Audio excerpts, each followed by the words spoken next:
Ladies and gentlemen, boys and girls, mic check 1 2 1 2. Put a leaf in the chat if y'all can hear me clearly. Salute to everybody in the building, man. I'm seeing the Mars is in the building, J Anime, Malevolent Elephant in the building. That's family right there. Mistaken in the building. JC, what up? Too Mad is in the building. This thing jumping already, man. What a likes at?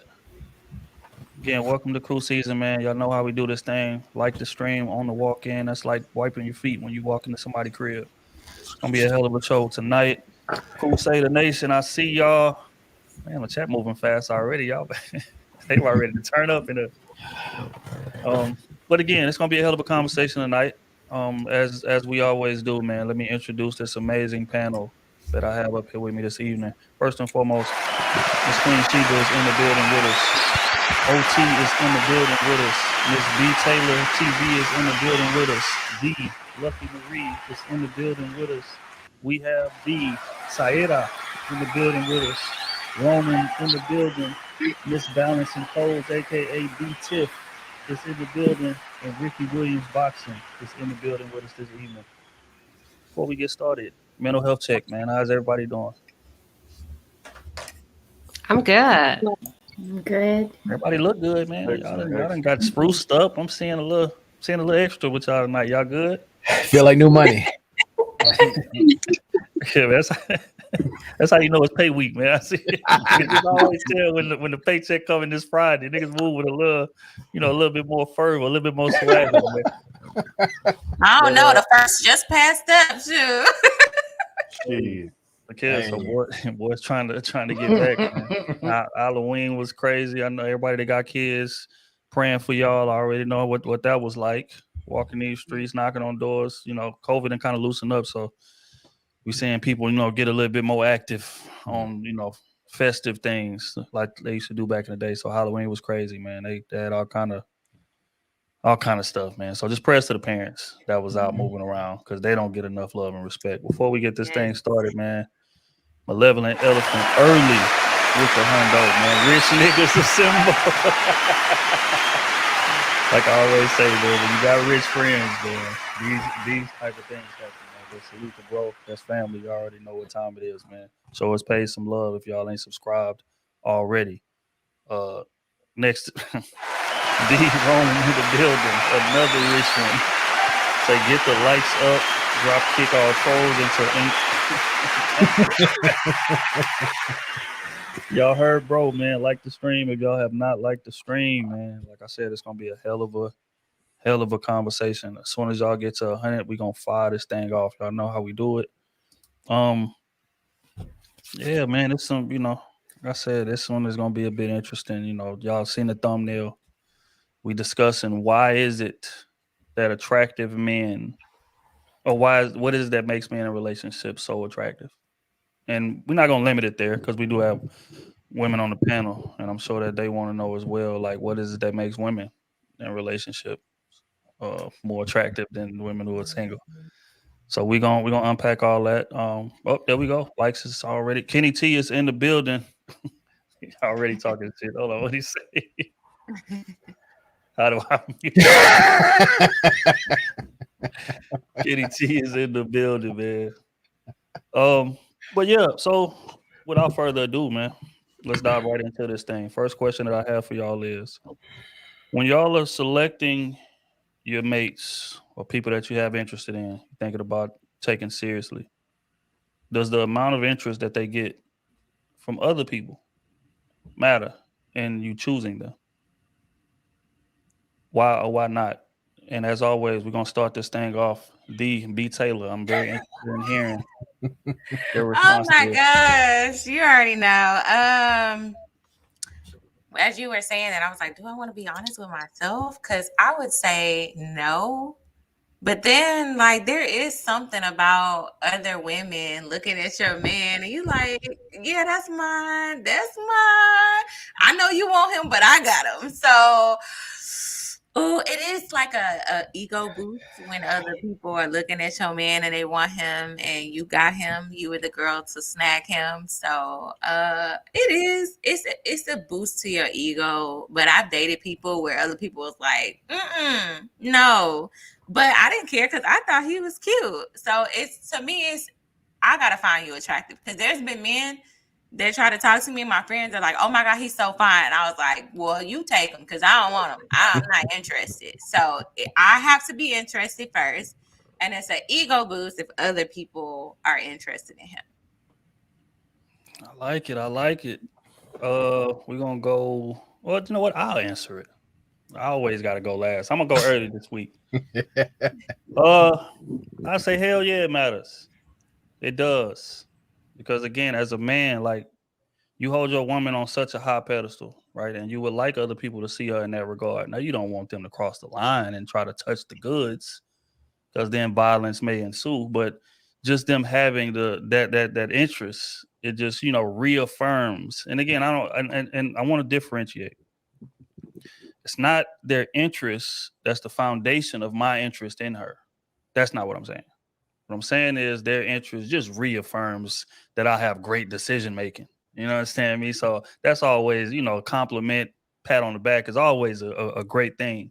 And I think that right there kind of falls in line with that. So yes, how interested other people are in the significant other does make a difference because it kind of shows the glow.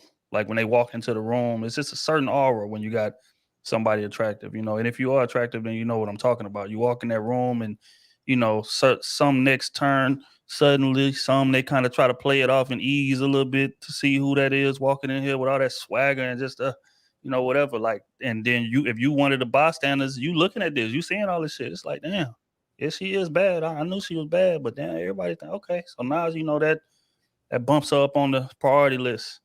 So yeah, if I'm gonna be honest, it does matter, man. That's my take on it. Miss Lucky, does the interest that other people have in your significant other matter when you choose them? Absolutely. I think I've said that a lot of times because I am of the belief that if you like to be very sexually active with your partner, like I do, then appearance matters. I do not want an ugly man on top of me. I don't want to look down and see an ugly face. So I think that attraction is important. And when other people find who you want attractive, like she said, it does turn you on with my approval, though. Like I do like the attention that a man gets, but I don't like him to try to, like, I don't want it to tempt him. So I understand you can't go both. So I'd rather have the man with the options than the man where you ever see those women that they're fine and then they get with the one that nobody was looking at, but because you was with him, now all the women want him. I don't want him. I want the one that they already want because that's just too much work. And then you kind of giving him the juice that he didn't already have. So I'd rather have a man that got the juice already because with or without me, he gonna have it. That's just what I want.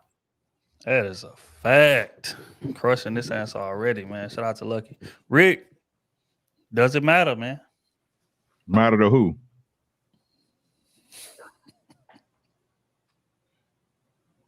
Matter to who?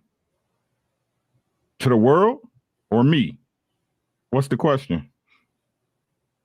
Does it matter to you? No. I don't give a fuck what the world think.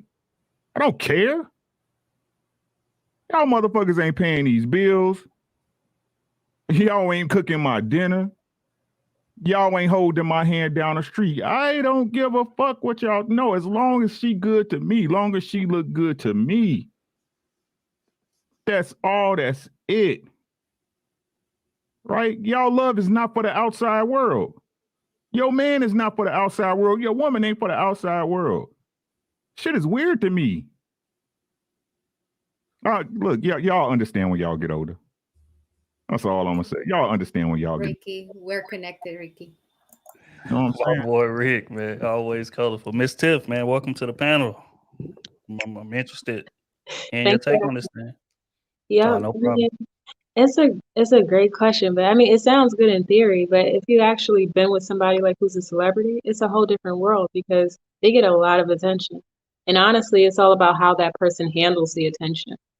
Because if they can handle it and they know how to handle it well, I don't mind. But if they can't handle it, it's overwhelming. And I've been in that situation. I didn't quite like it at all. So I actually don't like that. But again, it's all about how the man handles it. If he handles it well, I really don't care. So That's the best way I could answer that. It's valid. I like it. Ronan, does it matter, man? The interest that other people have when you picking your woman. Does it matter how many other men are interested in her? Me personally, no. And I concern myself for how she carries herself with that kind of attention. Because if she's looking for a man or a fan, that's what matters to me. So if she wants me to treat her like a fan, then I can't do it. But I'm worried about, she looks good. Of course, people are going to notice. But again, like, what's her mindset? What's her attitude? I look for the intangibles out there. Because, you could be a beautiful bum, but you're not going to be a waste of my time. So everybody can think what they want to think, but that's all they need, cheap validation. She keep it pushing. It's my opinion. I like it. Miss Saida, does the interest matter, man? When you choosing the man you about to spend the rest of your life with, does it matter how many of these other women is chasing them down? I'm with Ricky and running on this one. No, it matters. Like what I feel, the way I see the person, and I wrote here, it's an ego problem, and it's validation that you need from someone else. Don't you think that this is the same social media mentality that you're applying to this? Because back in the days, nobody validated who you are with. Like if we go 50 years ago, no one was validating who you were with. It's what you like, it's who you like, it's what you're appreciating. So I think it's just people trying, using that social media mentality to date people, because nowadays people date who looks good for others and not for you, who is good for others and not for you. And I have a perfect example what happened to me one time. This man, it was not aesthetically or physically what I will present or introduce to my father. He had too many tattoos. So I was concerned when I was dating him. I was concerned, like, man, my dad is going to kill me if I bring him to the house. Like, But then I saw another man. I started, of course, it didn't work with that man. But that man was very peaceful. He was very, very peaceful. And then I dated another man that was the social butterfly. He liked to be within the family, and he was accepted and la, la, la. But he was drama, pure drama, and he was unbalanced, emotional drama, like everything, you name it. So I was, in my mind, I was like, I cannot date or be with someone just for others to like him. And I told this to my sister, is who I want to be with and who brings that peace to my life and who I feel comfortable with. Okay. Miss Queen, does it matter? The looks and the adoration that your man get when he walk into the room at these functions. Does it matter? Hell no. It don't matter. My husband fine as hell. You can go on my page and so it don't matter. Because I'm not out here picking Homer Simpson or anything like that. But at the same time, I don't want a pretty Ricky. No pun intended. You know what I'm saying? It don't matter. If you ugly, they gonna look. And women, if he ugly, and if they think he's treating you right, if they think he's a come up, if they think he's giving you a better life, it is what it is. They're gonna go for it. So it don't matter. Okay. This is interesting. The answers kind of went about how I figured they would. I'm gonna be honest here. I think it was a little bit of cap in there, but I'm gonna take y'all's word for it. But we gonna move this thing on to the hell next no. one. You left me out. Hell no. Oh damn, my bad. I thought you meant. Go ahead, No, it All don't the matter. women went. Never mattered. Never will. Like the fella said, as long as I find her attractive, that's all that matters to me. Like, I picked her, so I know she's fine. People gonna look. That's a byproduct of what happens. You know what I'm saying? When you pick a woman that's attractive, so it ain't never mattered. Okay. Quick and easy. I feel like y'all lying, but it's cool. Well, damn. Where's my safe button? I gotta get that sound bite in. When you used to having attractive women, like it just come with it. It's come with the territory. Because attraction could be different things, right? And I'm just making conversation. I'm not trying to like I hear in conversation all the time, y'all talking about Lizzo, y'all talking about the way she looked. y'all talk about different women that we can usually agree on may not be attractive to most. So if looks don't matter, then how come when we hearing in conversations and we promote Kevin Samuels, Oh no. given we're Looks, rating people, like why looks is do there matter. a rate if looks don't matter and men don't like the way women look? Why does it matter first that she's fit, that she's all these things if looks don't matter? Looks do matter. I think we're confusing like putting one person as an Attractiveness example. could be the way you carry yourself. It could be oral hygiene. It could be the way you talk. It could be attractiveness. Doesn't mean Yes. that you look like Beyonce, right? Or Correct. I think it's about being healthy. A man will choose a healthy woman. That's what I think it is. So you would date, you would be okay if men like Gary Coleman to broke business laws and that type of person it just don't matter. We gonna Always gotta go to the I don't know extreme. who that person is, but I Look, will also want to be with a healthy man. I don't care how high he is, like I how see what tall I'm he saying. is, Like, or I'm trying there is to a lot of gray it's a areas. healthiness. There's a area between like Zendaya and Lizzo. There's a lot of gray area in between that. So you Well, what about Lizzo and Big I Shirley? think Lizzo's attractive, by the way. No, I was just saying. I was using that. No, hold on. I'm I was just using saying. that as an example because that's what she used. So I was using that as an example. So I'm just using a super small woman with who she compared. I'm just saying there's a big difference in between. You got women of all shapes and sizes that look nice in between that. But yes, you're right. Attractiveness is. Queen Sheba, what you say? Quick question. I do want to know. Go ahead. He said, you got a big girl and you got a little girl. So let's take the little girl off the table. And you have Lizzo and Big Shirley from What's Happening. Which one you going with? Who you asking, B? I'm gonna be single. I'm gonna be single. I'm done. Go ahead, Ricky. I have a preference. That ain't mean I got to answer for most. I'm just saying. I want to address what she said about the Kevin Samuels situation, right? Look, y'all got to remember that the thing is Kevin Samuels was addressing a certain demographic, right? The truth of the matter is what he was saying, again, if we want to take the stories, we got to use context. Context is everything, right? What he was talking about is how a woman that's broke, didn't have nothing going on with herself, a broke personality and ugly was shooting for the top 10% of men. Right now, if we want to be honest, for you to increase your odds to even get that type of man, you got to move a certain way, think a certain way, look a certain way. Right. But I'm a realist.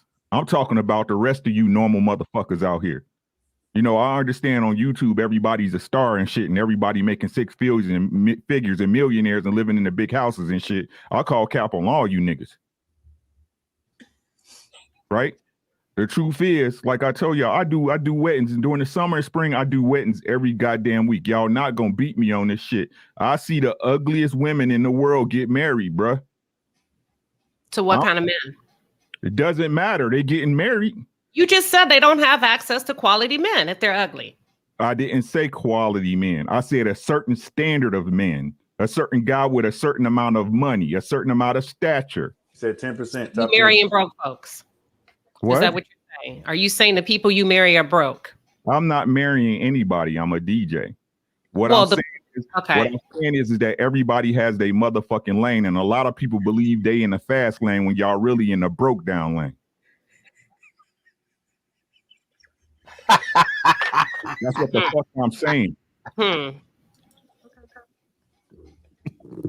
I like it, man. Y'all getting started early, man. That. All y'all is not that. I'm not all that. You're not. This is the fucking problem. Everybody with this inflated ego, like you better than what you are, nigga. You're not. Because you look good in the Fashion Nova summer dress, don't mean you all that. You still got an air mattress on the floor and spoiled milk in your refrigerator. Correction. A whole Kit Kat and 2 boiled eggs in the fridge. This is y'all problem. Y'all living these fake lives. Y'all fake. Y'all liars. Oh, stop it, Ricky. Y'all liars. This what y'all don't understand. These people that's making this X amount of money, you over 6 figures, you're not worried about bills and all this shit. You're the exception. You're not the rule. Ricky's sitting there lying. Don't tell me ain't no rich man mess with no ugly, fat woman around midnight, told her to come through the back gate. My when did security I gonna ever let you say attempt that? that with me, Ricky. When did I ever say that? As a matter of fact, I believe I told Lucky on this show before, it's a lot of big girls that get hit and ugly girls that getting fucked, but nobody take them out. Ain't that what I said, Lucky, before on this show?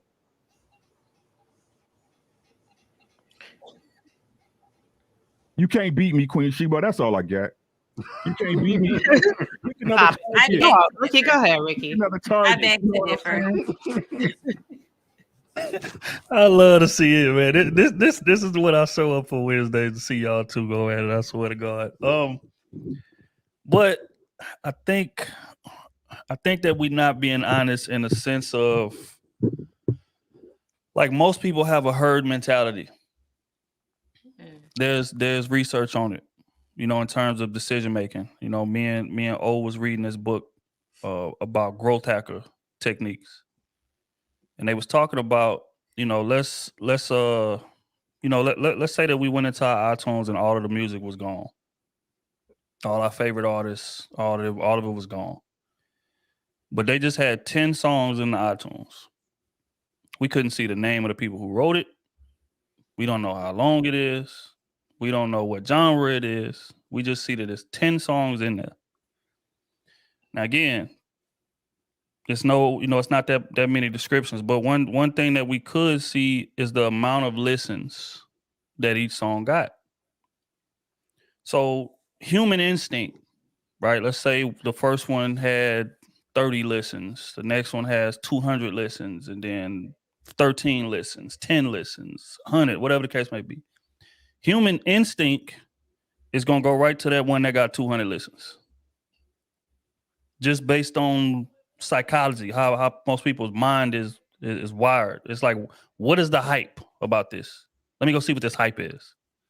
And I think people pick partners more times than not that same way. Because you'll literally have like men and women that'll get looked over, and they'll be the same dope, the same, you know, cool ass person or whatever. But it was just at that moment, they may not have had the social ranking that they might have wanted. So they get looked over. And then that person to date that person with that quote unquote higher social ranking. Why? Because everybody around thinks that person is cool or thinks that person is it. It's gonna be a statement for me to walk around with them on my arm. And it ain't even so much them, it's the validation that they give me because of who they are. And I think that factors into a lot of people's decision making. And oftentimes it takes for that relationship to crash and burn for them to come around and give that person who wasn't as high on that ranking a chance. And they realize, well, damn, this person was way doper than the other person, but they just wasn't getting the look. They just wasn't getting the attention that other person was getting.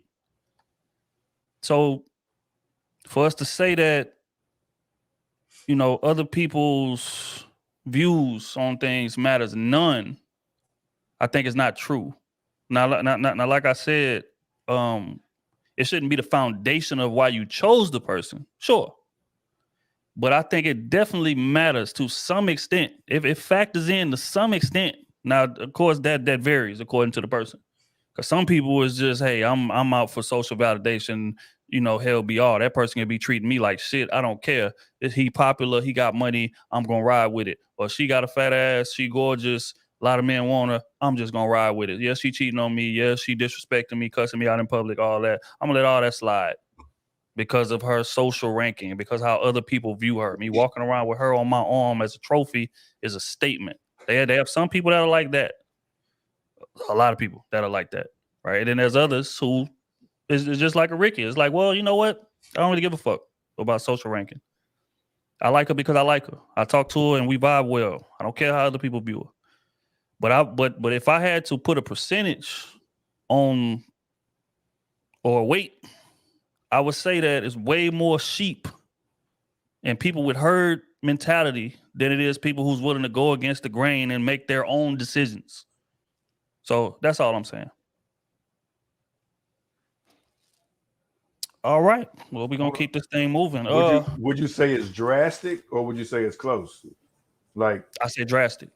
So like a 70-30? 90-10.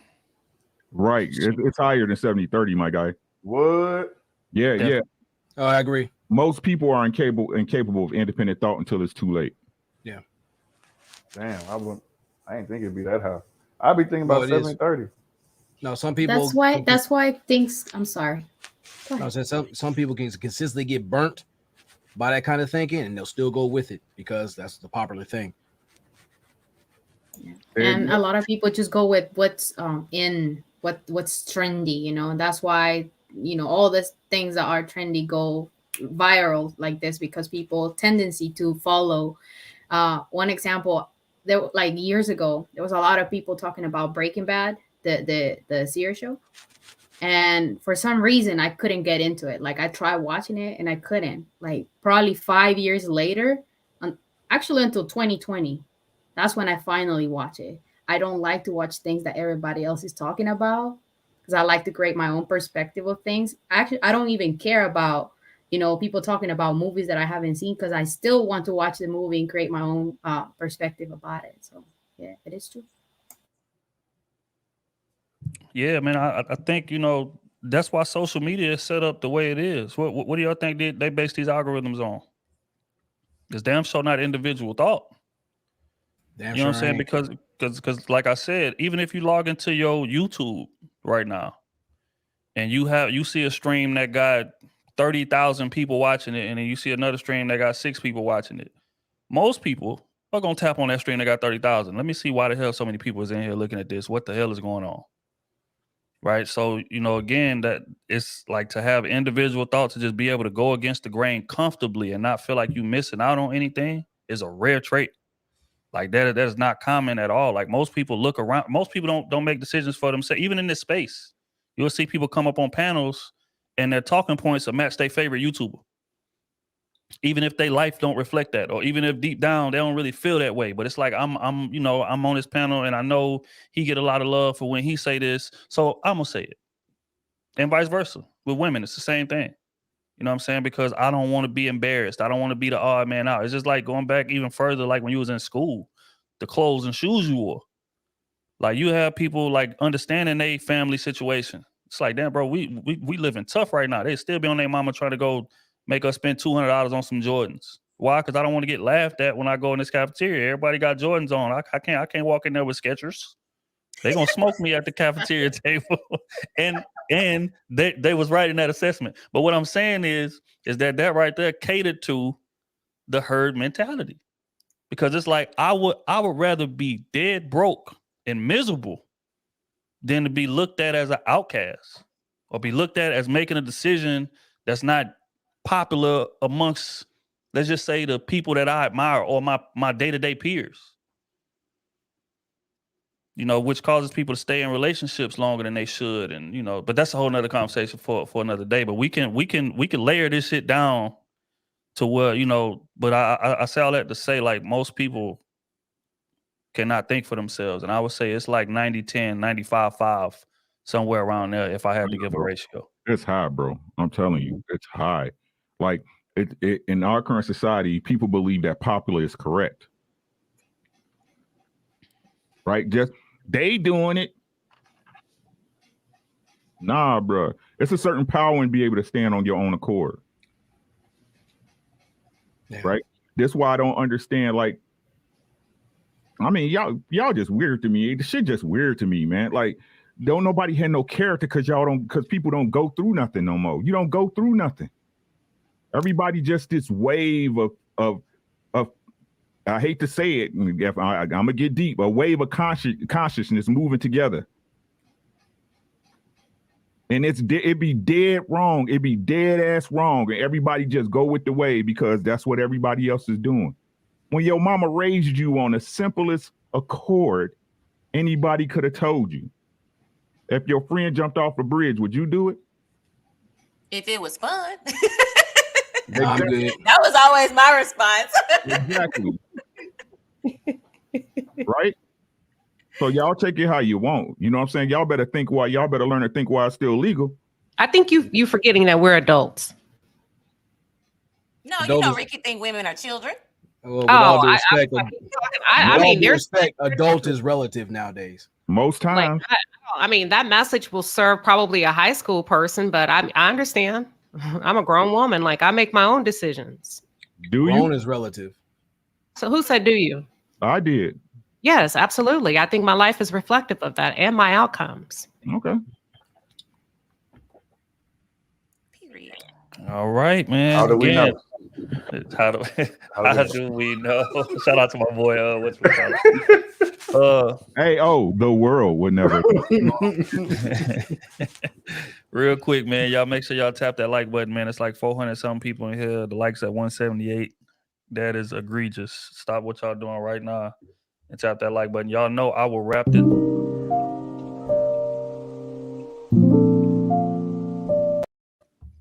So y'all hit that like button. I'm like, what happened? Oh, yeah. I'm That's like, your what? one warning. Nah, but yeah, man. Look here, it's been a hell of a conversation so far, bro. If y'all enjoying it, make sure y'all tap that like button, man. We appreciate everybody for being in here, man. Crusader Nation is getting bigger and bigger and bigger. I'm seeing a bunch of leaves and everybody chats, even when we ain't on stage. I love that shit. Keep doing that. Flood they chat with the leaves, man. Repping for the game. We appreciate each and every one of y'all.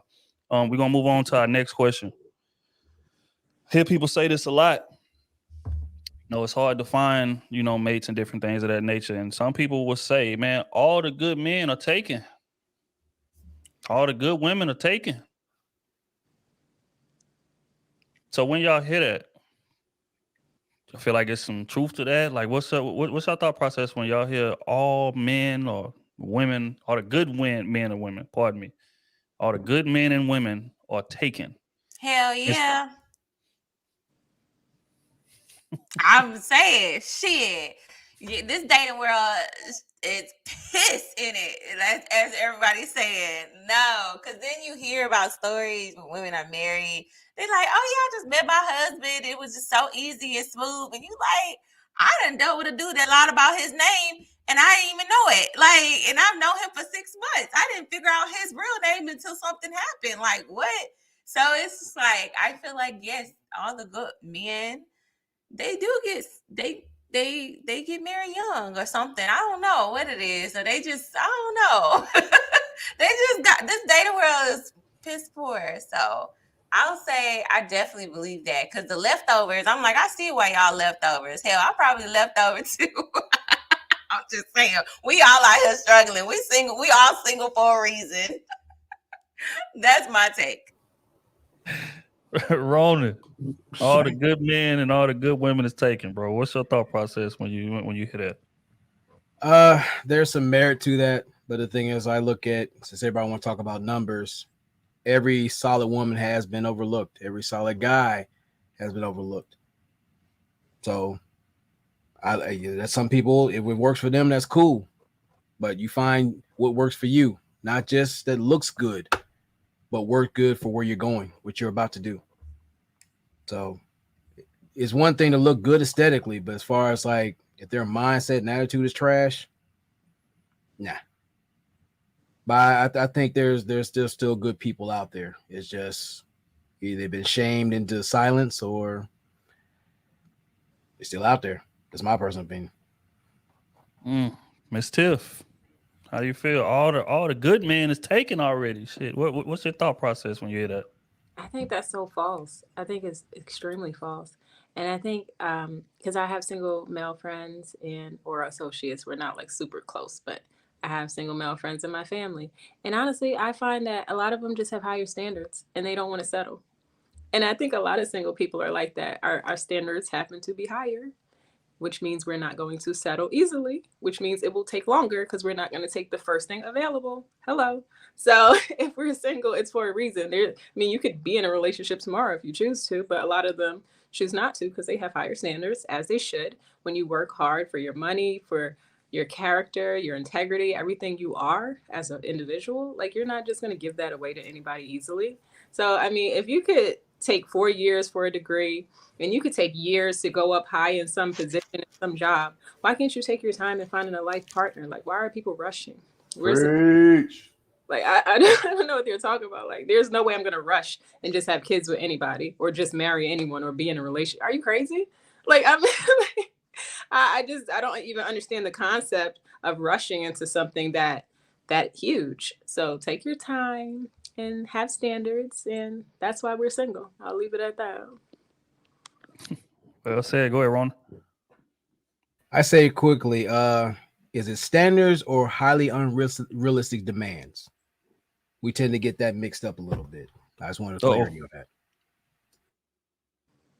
So listen. Some people have unrealistic expectations, ridiculous unrealistic expectations. That's a fact. Now, how many people are in that category as opposed to just high standards? I couldn't tell you. I don't know the math, but they both coexist at the same time. That's all I can tell you. When it comes to men, there's some good men out there. Some really good men out there. I think we saw that from the panel, not the married men that were on the panel last night, but single men, some really good men out there. I think women aren't willing to work with some of them or date some of them for a number of reasons. So I'm gonna keep it real. They want him to have everything. It's like all or nothing. He has to have 6 figures, but do you make 6 figures? He has to have a house. Do you have a home? You know, so we can go ping pong all day. There's some really, really good guys out there. Women would rather date a married man than date a single man in most cases. Facts. I'm keeping it real. Well, Say that again. It's facts. Go ahead, Queen. Yeah. So I think women claim to want a good man, but a lot of women refuse to be a lady in waiting. And this isn't anything new. I said that last night. Are you willing to wait on him? Similar to what Tiff said. But they'll wait on a guy that's dogging them out. And I want to add to her point, because it's not just about waiting. She's absolutely correct. It's also about meeting the standard, meaning you just can't say anything out of your mouth. You just can't do anything you want. You have to be on that man's program, whatever it happens to be. And a lot of women, maybe they just want to live their own life and don't want to be on anybody's program, but they say they want that, but they don't want it. So. Yeah. And I think women tend to behave like this movie I saw on Netflix. Some women, not all, called The Platform. Have y'all seen that? Mm-mm. Based on where you perceive yourself to be. It was like a game. You woke up and it was like 200 levels. The people on the highest, they send this platform. It starts to move down real slow. The people on the first level gets to eat first. If everybody would have taken just exactly what they needed, by the time the platform got to like the 250th floor, it would have been enough for everybody. But people were willing to gorge and take portions that didn't belong to them. Hence my example, women would rather date a married man, take something that doesn't belong to her, than to date a single man. That's all I got. That's true. That's true. I totally agree with Queen on that. And I think it's because women don't want to go through the process of building something with the men, you know, like they want him to have it all already. And back in the days, you wouldn't see that as often, you know, like the woman will have to literally go through the entire process, probably met the man when he was nothing, and he became better because they were working together. So I'm pretty sure you heard the saying of, you know, a lot of people want to ride the limo with you, but nobody will, you know, ride the bus with you when the limo is broken. So I think that also, you know, affects women mentality. And running for your question about the standards and on, you know, the unrealistic expectations, both agree, like Balancing Code said, I agree, they both exist, but we also have to respect people with standards. If that's the person's standards, that's their standards. If it's unrealistic to you, then guess what? That person will have to deal with the fact that we'll never probably get to that point. And that's, you know, that's the problem. What we have to do is respect people's standards and boundaries. I think too, it has a lot to do with title and status in a sense, quite honestly, especially with women. I'll use an example. We had Battle of Sexes. I think it was like 2 or 3. I asked this young lady, if I presented you a guy who was, you know, fairly handsome or whatever, but when you asked him his occupation, he said that he was a trash man, would you date him? She said no. And I was like, Garbage men can make up 100,000 plus a year, 150, 200.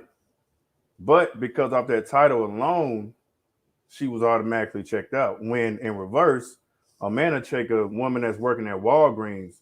I'm gonna wife you up. We're gonna build. We're gonna make you something. You may not. You may still work at Walgreens, but you're gonna be the GM of it or something like that one day. Like we kind of look at it in that way. We don't mind where you're at, meeting you where you are. But like a lot of women don't want to meet you where you are. Well, a lot. They do want to meet you where you are, but it better be successful. You got to have everything already laid out. You got to have that thing on you in between your legs. You got to be a certain height. Like women got their standards too, and sometimes it's unrealistic. But it's like the moment a man has some standards, it's like an issue for some reason. Why can't you accept me for who I am, and all this stuff. So Don't y'all that's what I tell see. women to choose better? Yeah, Choosing better. just not a fan of coochie on clearance. What they got to do with what I said? I said, you said all these women have all these standards. Maybe that's what she wants. Maybe that's what she feels like she needs to, she don't want to settle.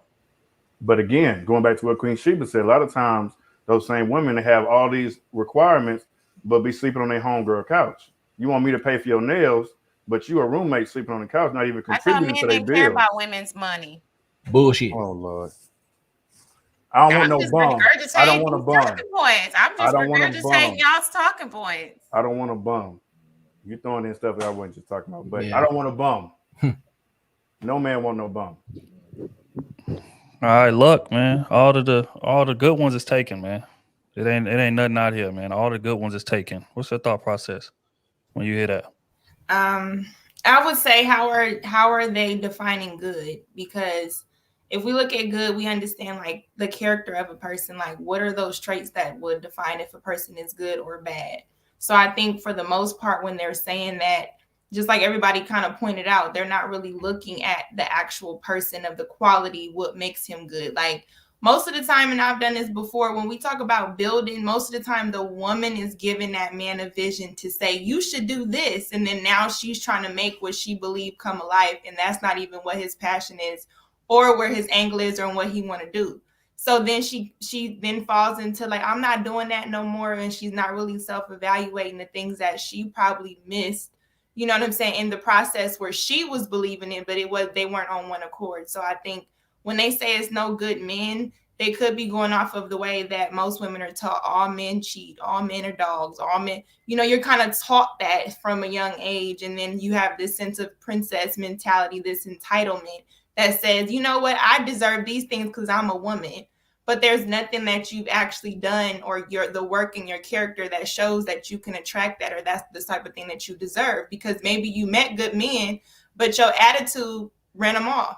Maybe you're overly emotional. Maybe there's a lot of things where you met them, but then they reacted different to you because you couldn't identify the things that were probably, like I said, running them off. So I think women are actually meeting good men. I think most women put those good men in a friend zone. So I think that if women kind of start looking at the men that they kind of curbed and put in the friend zone, that'll still be there if you needed them. When you're not even giving them anything, I think those are the men that we should look at that don't want nothing, but they're willing to still be there for you and when you don't have a man. So those are my thoughts on that. Rick, Sir. say, man, all of the good women is taken already, man. There ain't no good women out here. They all taken. What's your thoughts on that? You want the truth? Let's get it. Bro, you not good enough. That's what it is, bro. You not good enough. Good people attract like. Maybe you just not the man you think you are. Maybe those boxes you think you got checked don't really exist. Maybe you not the man you say you are. Just maybe. Because it's funny how,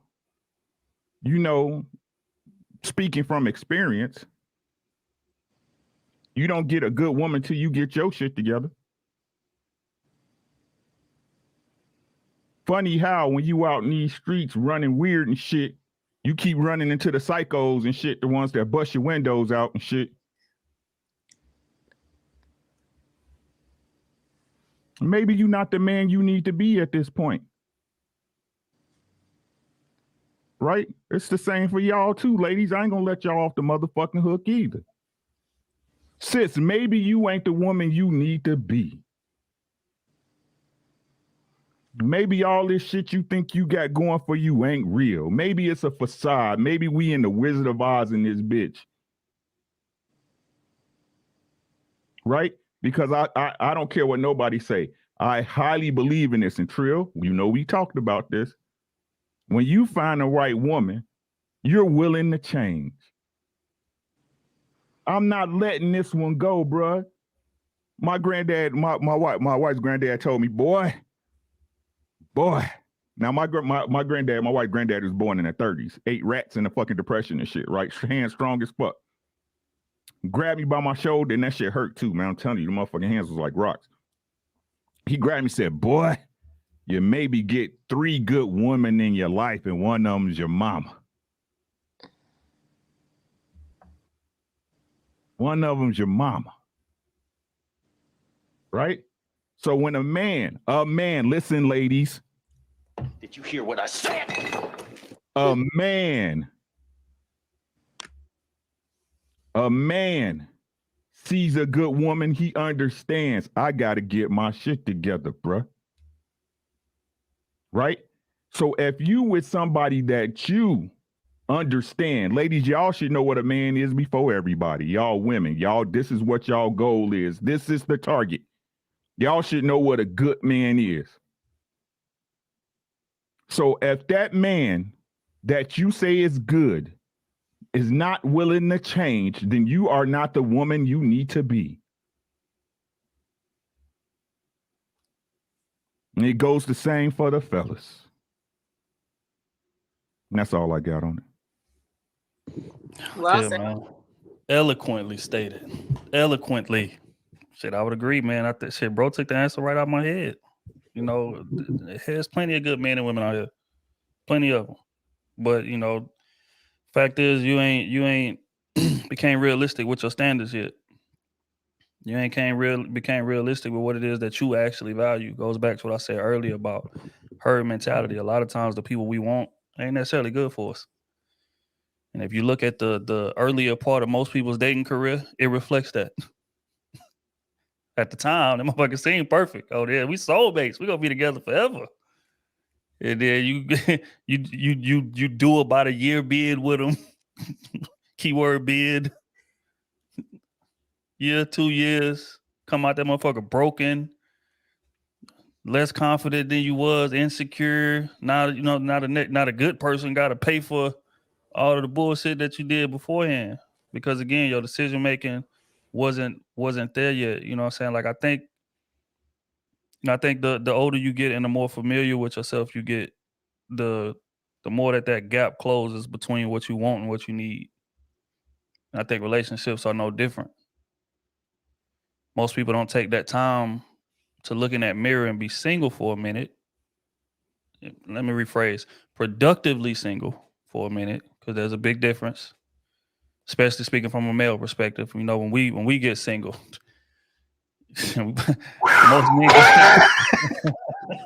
most men going on a sniping spree. It ain't what, you know what I'm saying? But there are some men, way. right? You know what I'm saying? So that there are some men after that sniping spree is over, he'll look in that mirror, watch the game tapes back, and be like, okay, this is why I fucked up at. Okay, this is the red flag I missed. Okay, yeah, this shit ain't never happening again. And more times than not, as a man, when we go further in our dating career, we don't typically repeat the same mistakes, you know, but a lot of people do. But because a lot of people don't take that time to self-assess. Let me rephrase, to honestly self-assess. Those are two different things. You can sit back and watch the game tapes and just watch them and look for shit to blame on the other person, or you could watch the game tapes, analyze, and, you know, self-correct, see what you could have did wrong. But, you know, you got to be comfortable with being alone. A lot of people just are not comfortable with being alone. So they just carry the baggage from one relationship to the other, praying that this person just has a high tolerance and is able to just sit with me through all my bullshit and matter of fact, sort it out for me, figure it out for me, and adapt to me. That's why you hear a lot of people saying, take me as I am. And, you know, I am who I am. I ain't changing. I'm just somebody, they just going to have to deal with me. That's somebody that's allergic to self-reflection. And that type of person is going to have a rough dating life, if we're going to be honest. So, yeah, there are plenty of good men and women out here. But you got to do that self-reflection and that self-analysis and that self-correction enough to be able to see them and even give that type of person a chance. So that's my take on that. Real quick, man, we're going to pay some bills before we get to the next line of questioning, man. First and foremost, Dub Will with the 5-piece. Sonny said it best in a Bronx Tale. Nobody cares. When it's you and her under the covers at night, that's all that matters. That's a fact, man. Rest in peace to Sonny, man. So I'm still hurt about that. If y'all ain't never seen Bronx Tale, man, make sure y'all go check that out. That right there is a classic. Devoted with the 20-piece. Say Ricky for president. It's facts, man. Bro be speaking gospel, man. We got next Dub Will again. Can't co-sign the music analogy. They claim Elvis and Bob Dylan are genius, but they sound like ass to me. Just saying. Hey, it sounds relative. It's relative to listening to it. But bro, I mean, you got a point. Kenny T in the said Otis cannot cook gumbo. Hey, the fact that I didn't even mention that lets you know that that's bitch fire. Here we go. Kenny T again. What wine be Taylor on? Got her rocking. He say I'm asking for me. Yes, Pinot Noir. So what is it? What is it called? Mayomi. Okay, you said Pinot. I mean, I know beatbox is cool and it's great, Pinot but Noir. when you don't want to get too crazy, I stick to the wine. Nah, it's all love. It's all good. All right, King Joe with the 5-piece. Hey, why when Ricky speak in general, Queen take it as a personal attack? Man, if you, I can tell you ain't been around this thing long. I'm gonna let Ricky have this $4.99. I'm gonna stand down. She just gonna shoot all night at bro, man. I love it. Devoted with the 5-piece. Queen Sheba spitting. They love dealing with men that's already taken. Don't ask me how I know. Yeah, that's a fact, man. I heard that same rumor. I can't wait to heard get that into same that. rumor. That shit is crazy. Liquid Curves with the 5-piece. Women love married men because 9 out of 10, their basics are together and he is not afraid of commitment. That's facts. That's definitely one of the reasons. But yeah, so before we get to the next question, man, where we at? 500 people in here, 260 likes. Come on, man. Stop what y'all doing. Make sure that y'all tap that like button, man. This is a hell of a conversation so far, and it's about to get even better, man. We appreciate everybody for tapping in with us. Crusader Nation, man. Y'all know what time it is. Make sure that y'all following all of these amazing panelists, mods. Make sure that y'all posting their pages and their channels so they can get shown the appropriate love. Again, this is a hell of a conversation. I'm definitely enjoying it thus far. We're gonna keep this thing moving. Next question. And I need honest answers. Don't give me the cliche. Don't give me the PC. I need honest answers to this question. If you had to point out an attractive trait in someone that is taken, I want you to think in your head. Think about that dude that you thought about shooting at. You know you got a girl, but you thought about shooting, but you didn't do it because you got morals and things of that nature, but you wanted to. What was the attractive thing that kind of stood out to him? And fellas, I want you to do the same thing. That chick with that nigga that you look better than. You understand me? That she wasting her time with, but she happy, so you ain't gonna hate on it. But Trey you question. thought about it. See, that's how. Look, hold on. Trey Songz, that name can't be brought up on this channel. We ain't trying to get taken down. With all these allegations he got out here. Okay. My bad, y'all. Right. But fellas, when you looking at that situation, man, what is it that is attractive about that woman that's in a relationship? If you had to pick one thing, Queen, we're gonna start with you. Always intellect, like a swag that a man has, his swag, his posture. And I don't mean his physical posture. I mean, what's inside of him, how he positions himself. Yeah. We're not naming names, right? No. Okay. No. Woo. Okay, We yeah. wouldn't Just do that. mega posture like this level. She would know. We will never do that. We can't Okay. name names on here. The feds is Perfect. watching. We can't do that. Just Uh, like this The level of wives are watching. masculinity that he possesses, and not a loud man, a confident man. And I think a lot of people confuse confidence with loudness and volume. So that's my answer. I like it. Oh, there was one thing that is attractive about a woman in a relationship.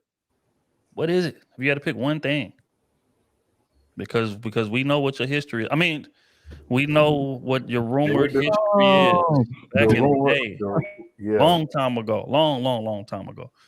What is attractive about a woman in a relationship? Nothing at all.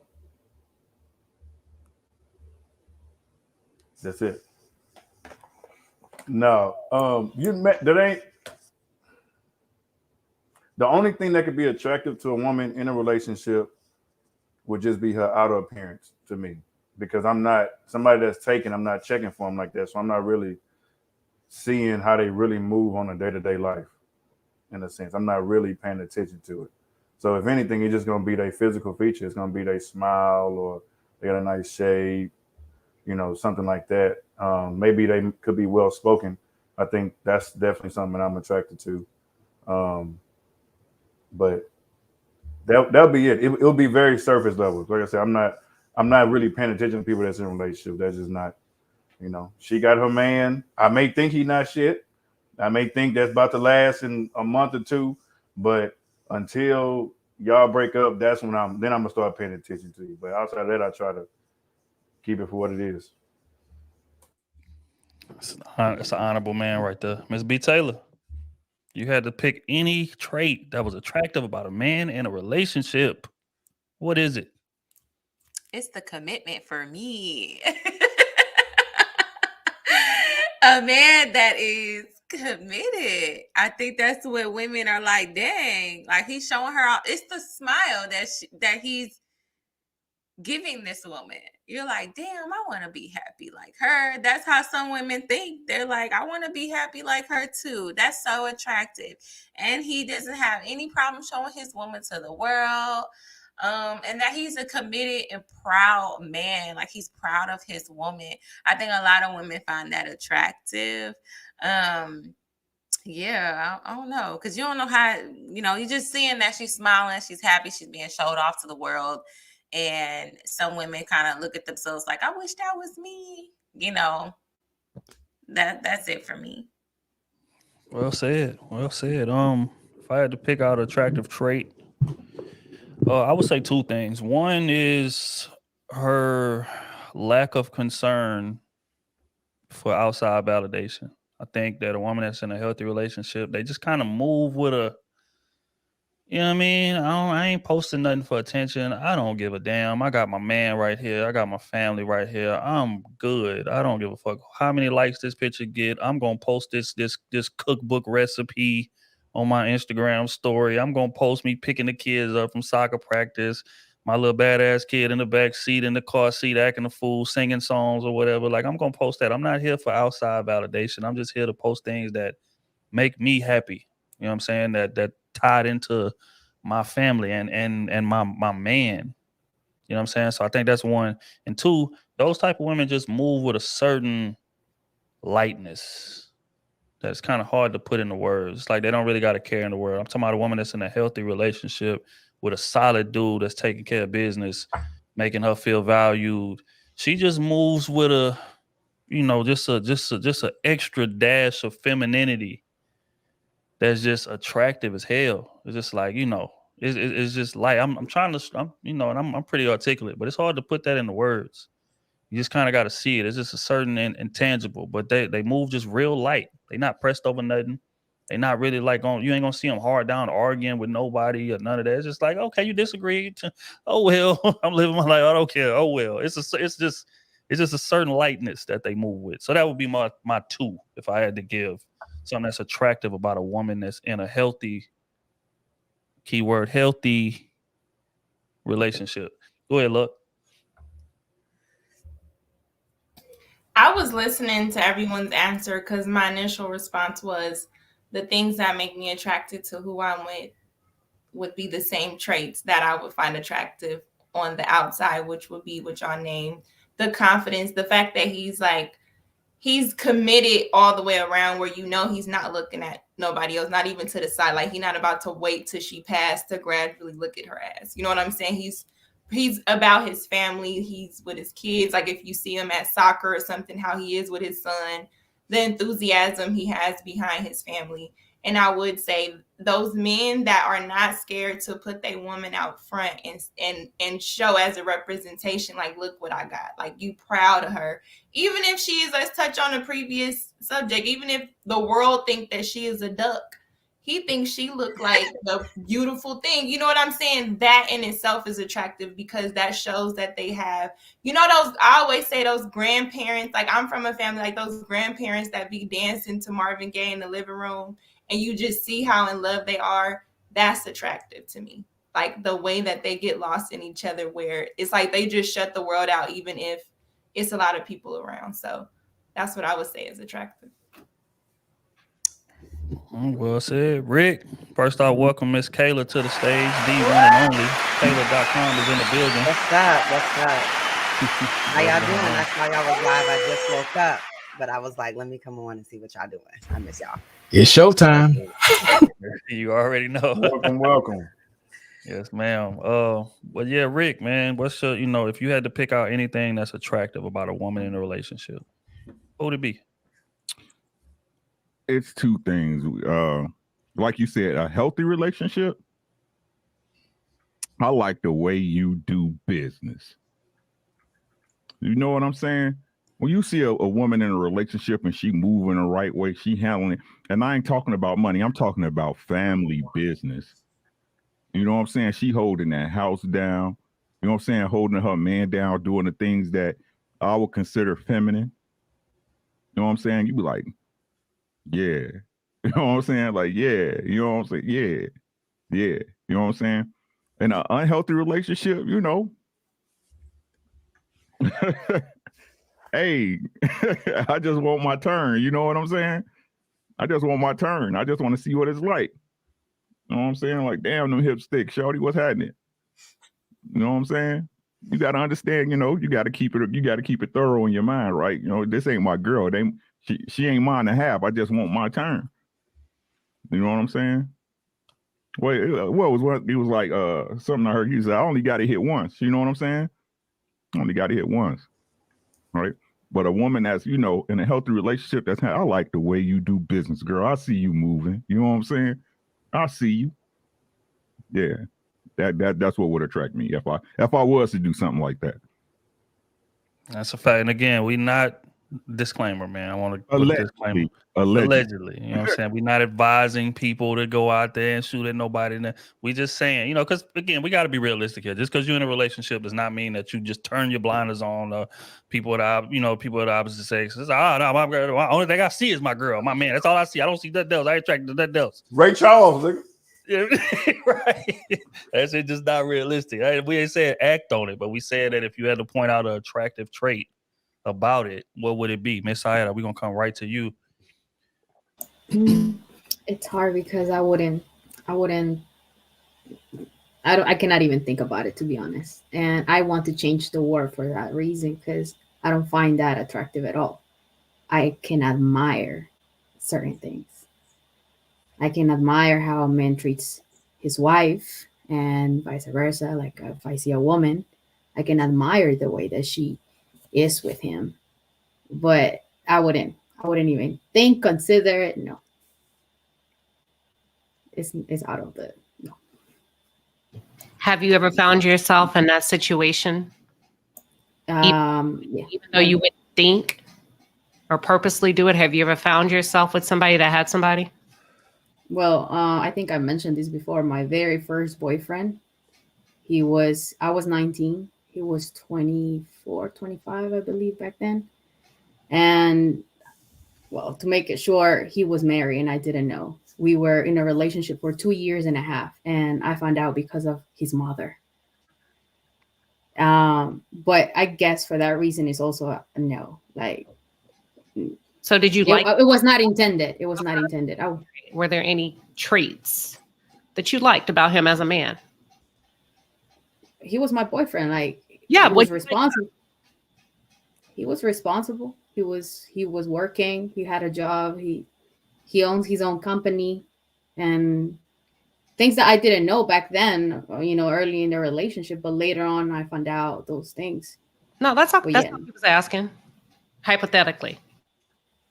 Okay, but that's something that I will see in any man now. Like, I like discipline. He's just saying the point is that it's happened to you, right? We're just talking hypothetically. No matter how perfect we are, he's just asking. It's just hypothetically. That's why he put the out to say we're not promoting that. This is just a hypothetical situation. Don't take it serious. No. And that's fine. I'm not saying I'm perfect. And don't get me wrong. That's why I decided to choose a different word, because I wouldn't find attraction to that to the point that I desire that. That's the difference. Like, I like to call things by what they are in me, inside me. Like, it's not an attraction to me because I don't desire to be with that man. I can admire the traits of a man. That's different, but that doesn't make me perfect. I'm far away from that. All right, Ronan, you had to pick out something that was attractive, man. And looking at a woman in a relationship, healthy relationship. What was something that she would exhibit that would be attractive to you? If I wasn't sniping, I'll take the word admire. What I admire is, like, not just the respect, but that unapologetic femininity. Just how they're meshing well with each other, doing their thing. Things like that's something I would like for myself. In a healthy relationship. Unhealthy, I just load the rounds and then bow.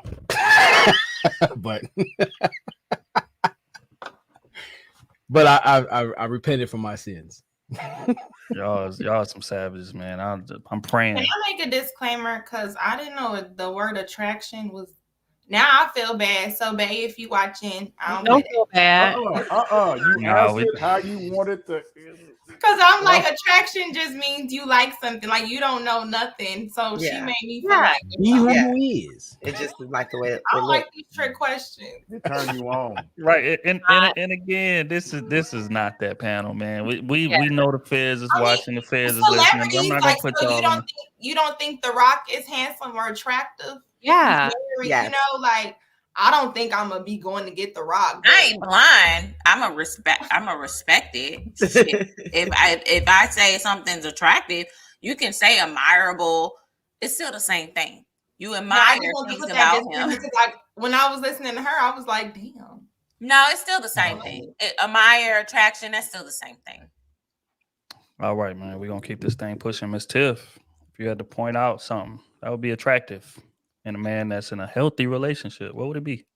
I liked OT's answer, but I will answer because I go to the gym a lot, right? And I seen a guy there working out his daughter, and the way he was talking to her and teaching her and training her was so attractive. It was just so beautiful. I was like, just that bond that they had, and him being a good father and like really paying attention to her. Like, he knew her, like they share intimate details with each other. Like, he actually knows her friends, her teachers. Like they have a real nice bond, and I like that. So I would say just a great father. Hell of an answer. Miss Kayla, welcome to the stage. I'm definitely interested in hearing your take on this. If you had to pick out something that you would find attractive, not saying you're gonna act on it, not saying that you're gonna shoot that shot, but we saying if you had to pick out something that was attractive about a man in a relationship, healthy relationship, what would it be? It would be the one thing that's like super hard to come by, and that would be like his loyalty. It would be like him being like, I'll say this. This actually happened. I thought it was really attractive. My photographer at my Atlanta event, when I had to do the parents episode for Ready to Love, I had a whole event, right? And my photographer, very attractive, right? But he would do little things like in the conversation to be like, yeah, my girl loved this show. Like, me and my girl watched this show. And I was like, yeah, okay.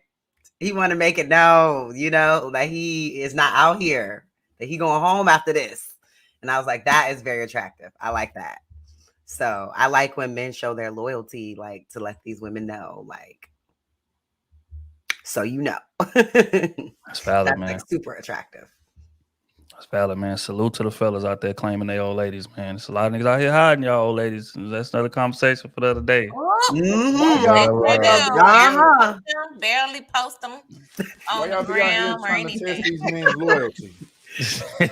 Jesus, heathens out here. Nah, but real quick, man, we gonna pay some bills and then we gonna get to the clip everybody came to see, man. Y'all know how we do this thing. While we paying these bills, make sure y'all tap that like button if y'all ain't tapped it already.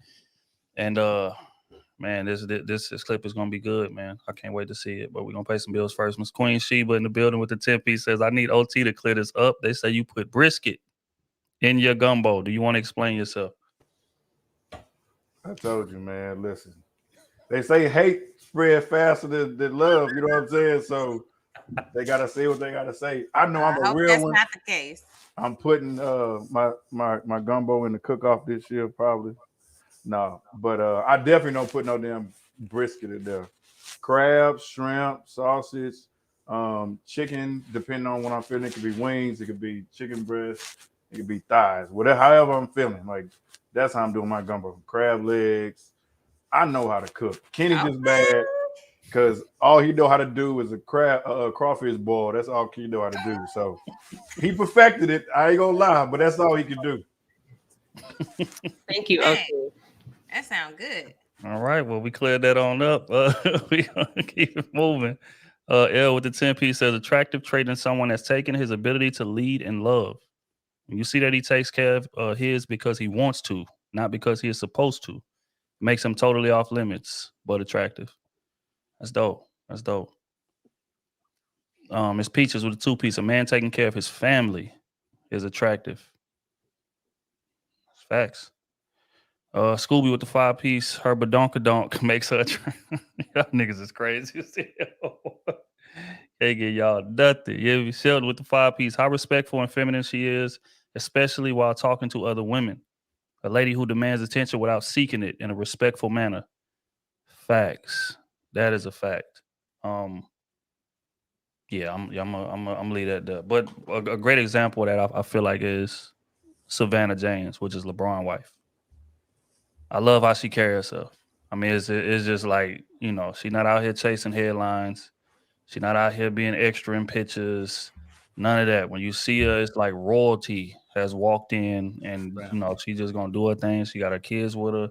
She ain't being extra around Braun. None of that. She just right there by her side, whatever. And you can just tell, like, that's the shit that men need in our significant other, man. So I'll just leave that there, man. Man. Salute to Savannah James.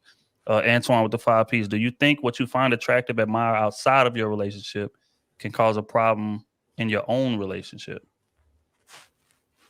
That is a great question. That ain't even on the docket, but I'm actually interested in hearing y'all responses to that. We can get 2 or 3 quick ones. I'll hurry up and say because I know y'all. I would say the first thing I thought about, if those qualities don't match up with who you with, it's like the people on a double date. He lean over and kiss. Now you feel like, you know what? You got to kiss me too. So it's the comparison. If you find something attractive that your partner not giving, it can be intimidating to them. Yeah, I agree. And that's the comparison thing. You shouldn't compare in your relationship. If you look at you at the restaurant and you're looking at all the couples and what they're doing, they laughing and joking, and you just sitting there on your phone like, ugh. Like I'm just saying, like it's not good to compare your relationship because you don't know what that relationship looked like compared to yours. So you could just admire certain things, but don't compare. I want to know from the men though, because this is something that came up. I was watching a YouTube couple that I watch a lot. I'm gonna leave them nameless. but you know, he was like, I'm a face guy, right? He's a face guy, right? So his girl, you know, she's pretty face, but her body's really petite. You know what I mean? No ass, no boobs, no nothing going on, right? So then they did a challenge or something where he was just like, what you know, what assets do you like? And he was like, you know, I like ass. And she was like, I don't have ass. You know what I'm saying? So it's like, what? Like, that's what you like, but I don't have that. So is that something you secretly want? He was like, nah, baby, I like it. And she was just like, like people in the comments was like, So like for men, like if you like a certain thing, right, but your spouse doesn't have that, does that play into the relationship at all? Like if you're a boob guy, but you happen to fall in love with someone that like is like flat chested, you know what I mean? I'm sorry, I have to interrupt on this. That's the difference between attraction and admiration, right there, what you just described. Because attraction is just something physically that you may like for a short time period of, you know, like it's something that you feel like, okay, I can see it. But then admiration is the part where you actually have the qualities of a person. You admire something more than just that. And it goes along with respect. So I just wanted to mention that. No, I get that side of that. I get that. I'm just saying, like, if you're a boob guy, you're not gonna not like boobs because you're with someone that doesn't have boobs. That's not is that how it works, men? Help me. I could be wrong. But just because you like the qualities that she has as a person doesn't mean you don't like titties no more. Like facts. It's a good question, but the truth is, like, it comes down to understanding the person you chose. You know what I'm saying? Like, we all make concessions. I think that everybody want to say they standards, right? Or you settling. You can say it's whatever, but everybody makes concessions because no one is perfect. You see what I'm saying? Again, hopefully the person you got outweighs that physical attraction. That's why I keep telling y'all got to learn to control and change your attractions, right? What you want, like, hey, big titties, facts. What man don't like titties? You know what I'm saying? But the thing is, right, is that something you need or is it something you want? Mm-hmm. You see what I'm saying? Right? Now, what do you really need? You need a woman that's going to be on your plan, that's going to support you, that's going to raise your children, that's going to be good to you. You know what I'm saying? That's going to be that's going to watch your six, right? You don't need, it would be nice. You know what I'm saying? It's like a PlayStation 5. You don't need one, you want one. You know what I'm saying? I mean, that's what it is. If we can't control our attractions, we're no different than any other animal on this planet. We're no different, right? And like I keep telling y'all, then that would change the argument. If we just talking about nature, right? We need to have a conversation. But if we talking about grown adults that can make lucid decisions, we need to get on the right page. Every single one of us, men and women alike. Yeah, I would answer that question that Kayla asked with a question. Like y'all all like with like a lavish lifestyle, right? Y'all with like a billionaire's lifestyle, no? I'm sure every woman on this panel I could ask if she, you had a preference. I don't know about billion, but okay, let's just say a lot of money. Somebody just said a Very lot of money, like lifestyle. y'all would value that, right? Comfortable. No money, no problem. I would feel financially secure, but it also depends on the type of man. He don't have to be a millionaire. He just needs to be a very responsible. To be able to provide, okay? Right. So around here, right. So my reasoning for asking that is, yes, a lot of money would be preferred, sure, but I'm sure every man on your resume ain't had a lot of money. You know what I'm saying? So I think it's the same thing, and that it goes back to the concessions that Ricky was speaking about. It's like, yeah, you may not have titties or whatever, but you got 8 of the other 10 things that I like. But do you think that's comparable, Trill? Because I feel like what's more comparable is he's a provider. Mm-hmm. He's loyal, but he don't got a big dick. Okay. and this is what we have. That is more comparable to the titty and the ass thing. Is that not more comparable? Like he's, he's great and all of that, but like, in the bedroom, like it's okay, but I'd rather have okay and a good guy than really bomb and a fuckboy. You know what I'm saying? Like that's the concession a lot of women make often. Okay, because I don't know why all the Pookies and Ray Rays have the big dicks, but We're rocking the crowd and OT's hollering. No. I'm not hollering. I'm just saying I didn't like the parallel. What she's saying is facts. Don't get me wrong, but the parallel is a little bit different because, like, that's our tool. Like we can't change that. You were born with that. We didn't go out and say, "I'm broke. I want the smallest dick because that's all I can afford." You know what I'm saying? We don't do that. But a woman can get bigger titties. She can get a bigger ass. I mean, it's Yeah, but you can get a bigger penis now as well. That's the thing now. I seen it on. I don't want no artificial. Really? I don't want no artificial. I didn't know that. Wow. Added. But it worked. But men take artificial titties and ass like every day. Yeah. They ain't taking artificial vagina. And they take Viagra too. Whoa. Not taking no artificial. They do be doing Whoa. That's a different conversation. That's about to go left. But I'm look, sorry.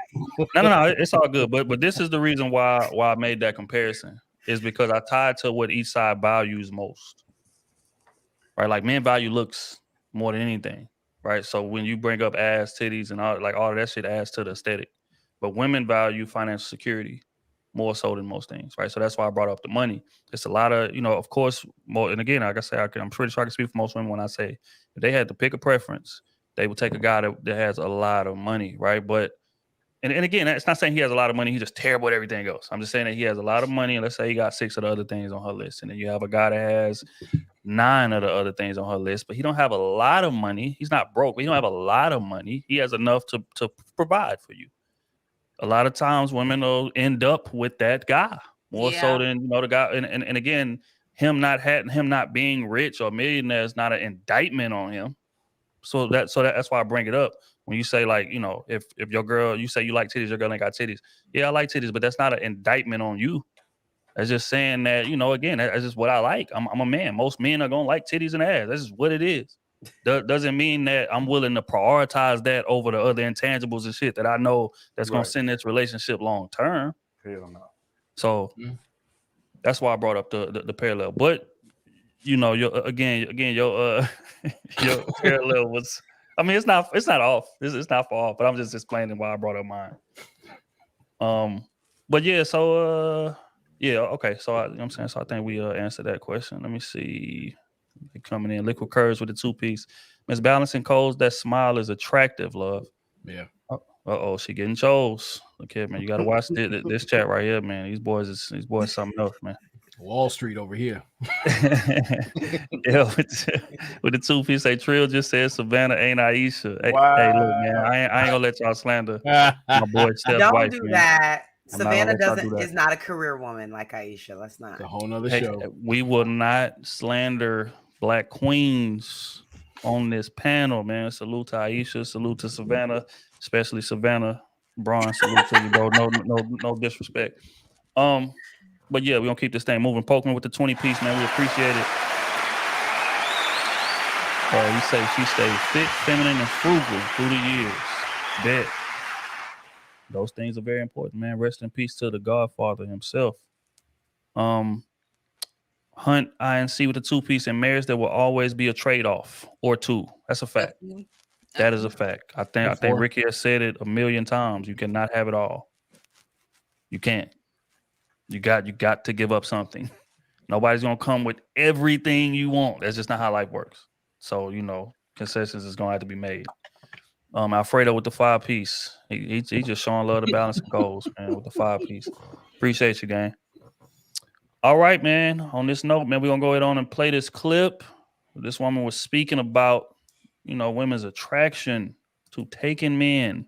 I'm gonna play the clip. I want to get y'all take on what she had to say. But in the meantime, again, salute to Crusader Nation. Lamar's been doing their thing. Daryl, I see you in the building. The Sousa, I see you in the building. Prototype, what up, G? Make sure that y'all tapping that like button. If y'all have not tapped the like button, man, the like button is free. If y'all are enjoying the conversation, we appreciate y'all for pulling up on us, man. Let's get into this video. Single guys get attention, but men who are already in relationships and already married, they get more. Because now I'm just going to say, if it's a woman trying to attract a man, she knows you already have the capacity that I was speaking about earlier to do this, this, and this. So now all I got to do is take you from her, now you can do all of that for me. Yeah. So see, your intent could be honorable, positive. You don't mean that. But if I want you, I'm going to put you in so many predicaments and send your girl all the photos to plant seeds of doubt. And so then when you're off working, you're on the boat having quiet time, you doing your own thing, you're really not up to nothing. She no longer knows. Because your guardrails weren't up. Guardrails don't disrespect you. You know how to drive. You're not offended when you see them on the median. No doubt. You know that it's there for your protection. Right. You want to ensure your property, ensure your love. Put in place guardrails. All right, she said a mouthful there. Everybody don't speak at once. I ain't gonna call out names. Whoever want to jump out here and address it. Let's address it. First of all, that's a young, immature mindset of a woman who thinks she can take a man from her. Because if you're smart and you're wise, you know that if you could take him, he was never a good man to begin with. Because if you could take him, somebody else can take him. So he's never yours. So for women out there are women out there that think, oh, I could take your man, because they think that they're the better woman. They look at the other woman and say, oh, she ain't this, she ain't got this on me, she ain't got that on me. I'm going to take him, because it's like a competition thing. I think a lot of women want to always feel like they're the better woman because they look better. They think it's all about looks when it's not. It's about the quality of the woman. So a lot of young, immature women think like that because they really have low self-esteem. So they get off on stealing other women's men because to them, they try to equal it as I'm the better woman. So that's all that is. That's sad, but it's never gonna work out good in the end. Because if you could take him from another woman, then that says a lot about that man himself. He's eventually gonna be taken from you or her. I feel both ways. I'm not gonna act like I live in a bubble. I have seen the situations where good men and women have been mistreated or in a relationship with somebody who did not value them. So the relationship or the marriage was over before the ink was dry, if you get what I'm saying.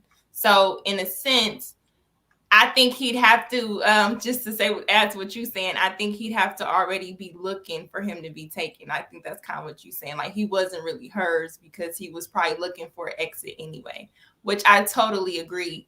And to add to the video, women have always been aware of these type of women. This is why women, by and large, feel a way about female friends, because we understand a woman that's going to play the long game. She going to want to wait till you want to vent, and then she want to listen to you, give you the best advice, come off crazy. So then when we're tripping, like, why you talking to her or why she around, we can't come off like we're insecure because you might say, oh, she just my friend. So, and it's the same way dudes do. Dudes play the long game as well. Let me act like I'm her friend and all of this type of thing. So I think that has a lot to play into it. Women have always been aware of the girl that's going to purposely leave her earring. She's going to purposely put tampon applicators, even if she wasn't on her monthly in the trail. She's going to do all these little things, drop pieces of her hair, because she's planning trails, because she's trying to create a problem of distrust. Because if you a man, like we said, that other women deem attractive, or you're with the man that now women think are attractive because they feel like they're in competition, like she just said, then they're going to start messing things up because the culture today is, I'll take it, been that way since Salt and Pepper, right? I'll take your man. It feels like I won. So it ain't even about him. Women will stay in a relationship with a dog just to make sure the other girl don't come. You know, those Tara and Peter Gunn situations, like you might as well just be together. So I hear this is so familiar with, this is most of our culture. Most of us are sharing. Now I'm not here. Can I jump in? Most people are sharing. I'm sorry. No, I just wanted to add to that. Damn, this Pinot got me going. I'm like, shit, I forgot. But I had a good ass point. So I'm gonna let somebody It's gonna come back. It's gonna come back. Mhm. No, okay, I got it. That was quick. That was quick. See, I'm on my feet. Okay. So I was trying to say, is there some women, they'll act like they don't know that you're in a relationship. They don't even ask if you're in a relationship. They don't ask if you're married. They don't like those pictures. They see those pictures because women, we investigators. So we start talking to a man. We're going to go through your pictures. We're going to see who's commenting. So there's other women that'll see that there's a consistent woman that's there, or even photos, and they'll convince themselves to be like, oh, them photos, oh, whatever. Until the dude play her, then that's when she want to be captain. Oh, I'm going to go report on you because I thought you was going to treat me like different. The queen. And then you just use me for like a lick. Like, man, there's some girls like they'll think they're gonna get this certain treatment. And I'll put it out there. Like back in college, like I was dealing with a guy, and the girl act like she didn't know that we was together until he had sex with her and sent her on her way. Then that's when she want to come and report everything to me. And I'm like, wait a second, how was I so easy to find? It's because you knew I was there all along. You just got mad because you got played, and now you want to ruin it for everybody because you thought you was going to get treated better. So there are women out there that will pretend like they don't know that you in a relationship because they think that you are what they really want. So I just want that just got some memories for me. So. And then you got some that just don't care, simply for the fact that they're not trying to be in a relationship. Being in a relationship is too hard. So they rather have a piece of a dude, get their sex here and there. He, may take them out here and there, something like, but it's the conversation and the access to the sex here and there. And she cool with that because she don't want to deal with it. She'd have been hurt before, or, dealing with 3, 4, 5 ain't shit dudes or whatever. She see this dude is stable. She sees stability in him. He got a woman, he got kids or whatever. And this is good. So just a piece of that is okay than the streets that's out here. That's what I see. Let me say something real quick though. Why y'all tap dancing? Why y'all tap dancing? Let's address right. I said it before and I'll say it again, right? It wouldn't be no side chicks if it wasn't no side chicks, bro. You see what I'm saying? And let's say what it really is. They counting on you not to be doing your job, ladies. Did you hear what I said? They counting on you not to be doing your job. They don't leave the doors of Fort Knox open at night.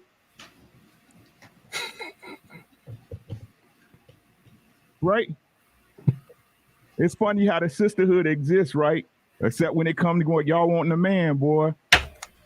Right? The sisterhood go out the window then, don't it? Fuck that bitch. She ain't my friend. I don't know her like that, dog. What you talking about? Friends sleeping with the Man, we'll get to that. I don't get that because I ain't never surround myself around women like that. So I don't in ours. His own experience. Don't do that. Don't do that because it's never anyone on this panel. Not never. Never. You guys. Look. Perfecto. The creme de la creme. Wrapped in Tupperware. The cream rises to the top. You guys would never be in these situations. You're too above it. Perfecto. I am above it. I'll stand on that until the day I die. I'm above it. Salute. So yeah. On that, I'm not messing with no woman's man. I know, and I didn't say you were. That's why I don't get it.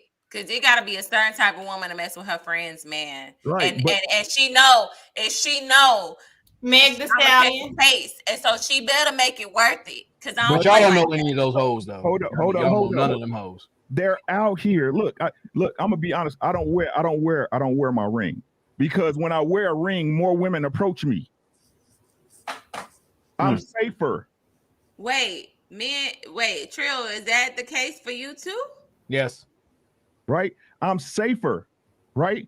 Without a ring because y'all already have, not y'all, But women in society have a general mindset that if I don't have no ring on, I'm a single dude and I'm out here fishing.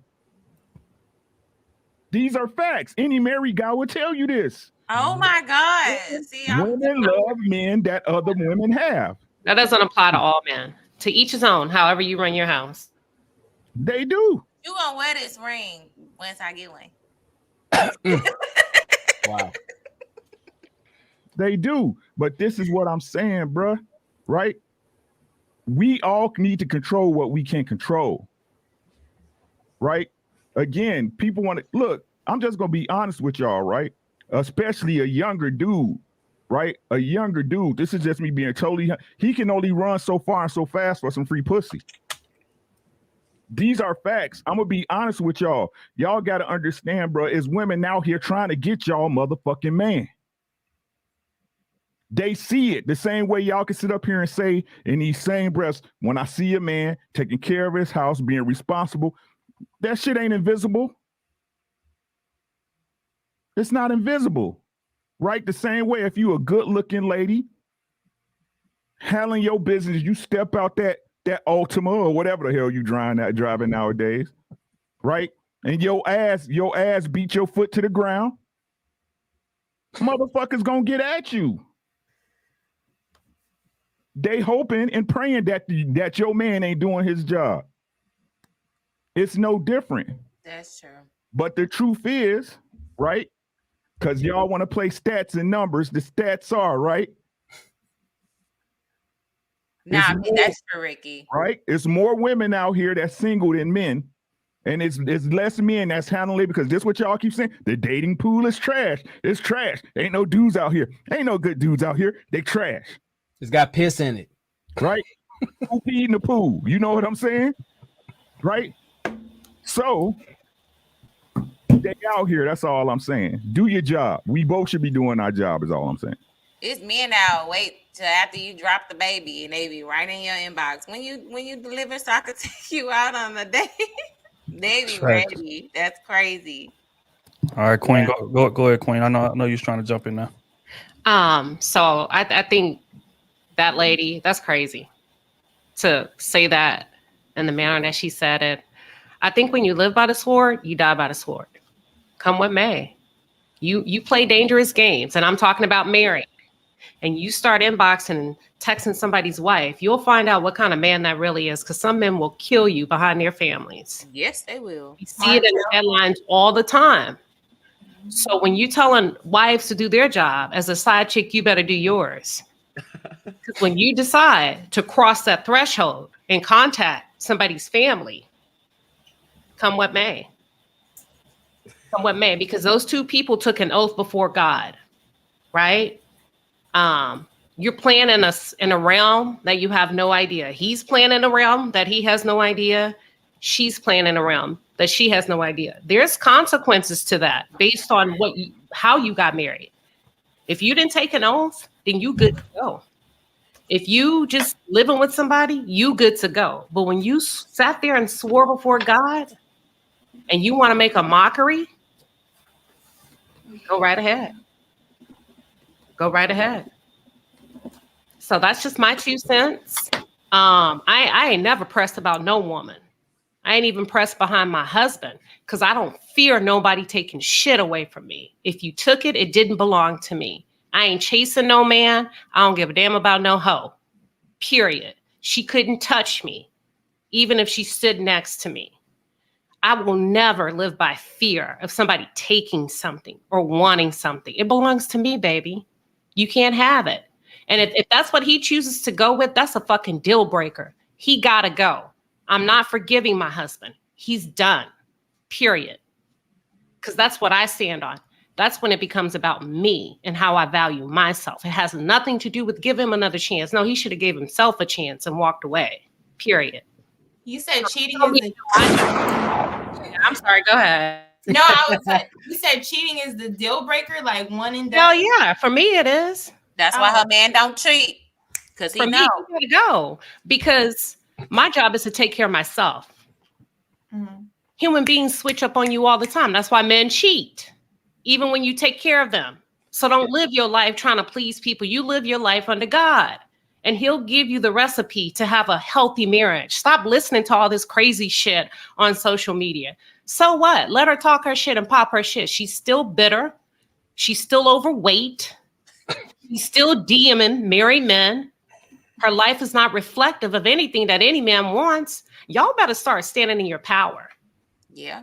I'm not against it because what you said was the scripture, which adultery breaks it anyway. So there's no right or wrong. So I get it. But I just couldn't imagine somebody together for like 30 years and y'all hit a rough patch and then one of y'all maybe is texting or something and you just like forget it. So Rashida and Kirk's situation is out the question. It's pathetic. It's out the question. He had a whole baby with her, with a girl that lived in their building. You're gone. You're done. Okay? You didn't just text her some little flirting. No, you had a baby with a girl that lives in our building. You're finished. I don't know what Rashida's doing. I'm sorry. Well, she said the reason being is I brought that up because they had a lot of money tied in together. And a lot of the times when they say like it's less, I don't want to say cheaper to keep her, or it's cheaper to keep both. him. Yeah, but for both of them, like the things in the divorce, they would have to sever, and then a lot of times they feel like, dang, you gonna give all of that up because of this. You know what I'm saying? So that's why I just brought that up. Yes, I am. Yes, I am. And the reason I'm pushing so hard because people think of the narratives. Everything is fear-based. Everybody wants you to live in this corner, afraid that if you make the wrong move, you're going to lose it. Afraid if you make the wrong move, somebody's going to take your spot, right? Whether it's YouTube, whether it's being on a panel, screw all that. Like when we really think about the life that we're supposed to have, I'll stop. Let me get off my soapbox. Nah, I love to hear. Tiff, go ahead and jump in. I seen you was trying to come in there. I mean, you all are making really good points. And I was just thinking to myself, there's a difference between like caution and fear. I agree to not live in fear, but I also agree that people do get too complacent. And I think that they stop doing what they once did to please their partner. Like they look at marriage. And I've never been married. I've only heard stories. So I could only tell you based off what I've heard. I've never experienced it. But if you're in a situation where now you feel comfortable and you're not going to do what you need to do or what you once were doing, I think that's a problem as well. But again, I definitely don't think you should live in fear, but you should have some caution and you should do the things that you once did. You should keep yourself up physically, mentally, spiritually, emotionally. You should take care of your health in every capacity and also take care of your person. It doesn't matter how many years it's been, like still treat it like that first year. So that's how I feel about it. All right. I'm shit, what was just respond to the video. Yeah, I think living in fear is pointless. I think people gonna do what they want to do regardless. And a lot of times like you have very little control in that. We've all been in situations to where you was moving extra solid. I think I just dropped a video on this the other day that a lot of times women have become the most neglectful when you're the most solid, when you completely domesticated, and she'll get complacent and start moving like shit is all good. I got him. I ain't got to work out no more. I ain't got to cook no more. He already mine. You know what I'm saying? So I think, but when that man was moving around and inconsistent and a bit toxic and running the streets, he was getting the absolute best version of her. Why? Because it was a fire lit under your ass to where you don't feel like you got a complete hold on him. So I'm gonna do everything in my power to try to do that. And I asked everybody. I said, ask any man for an honest answer. And at what point in y'all relationship did you get the best version of your woman? The most dedicated, the most effort, the most thoughtfulness, consideration. At what point in the relationship did you get the most of that? Was it when you was moving a bit toxic, running the streets, still, not all the way committed yet? Or was it after you became a completely domesticated man? You said, look, man, the streets is over with. I'm a family man. I just want to be with my old lady, take care of my family, go to work, and just chill, man.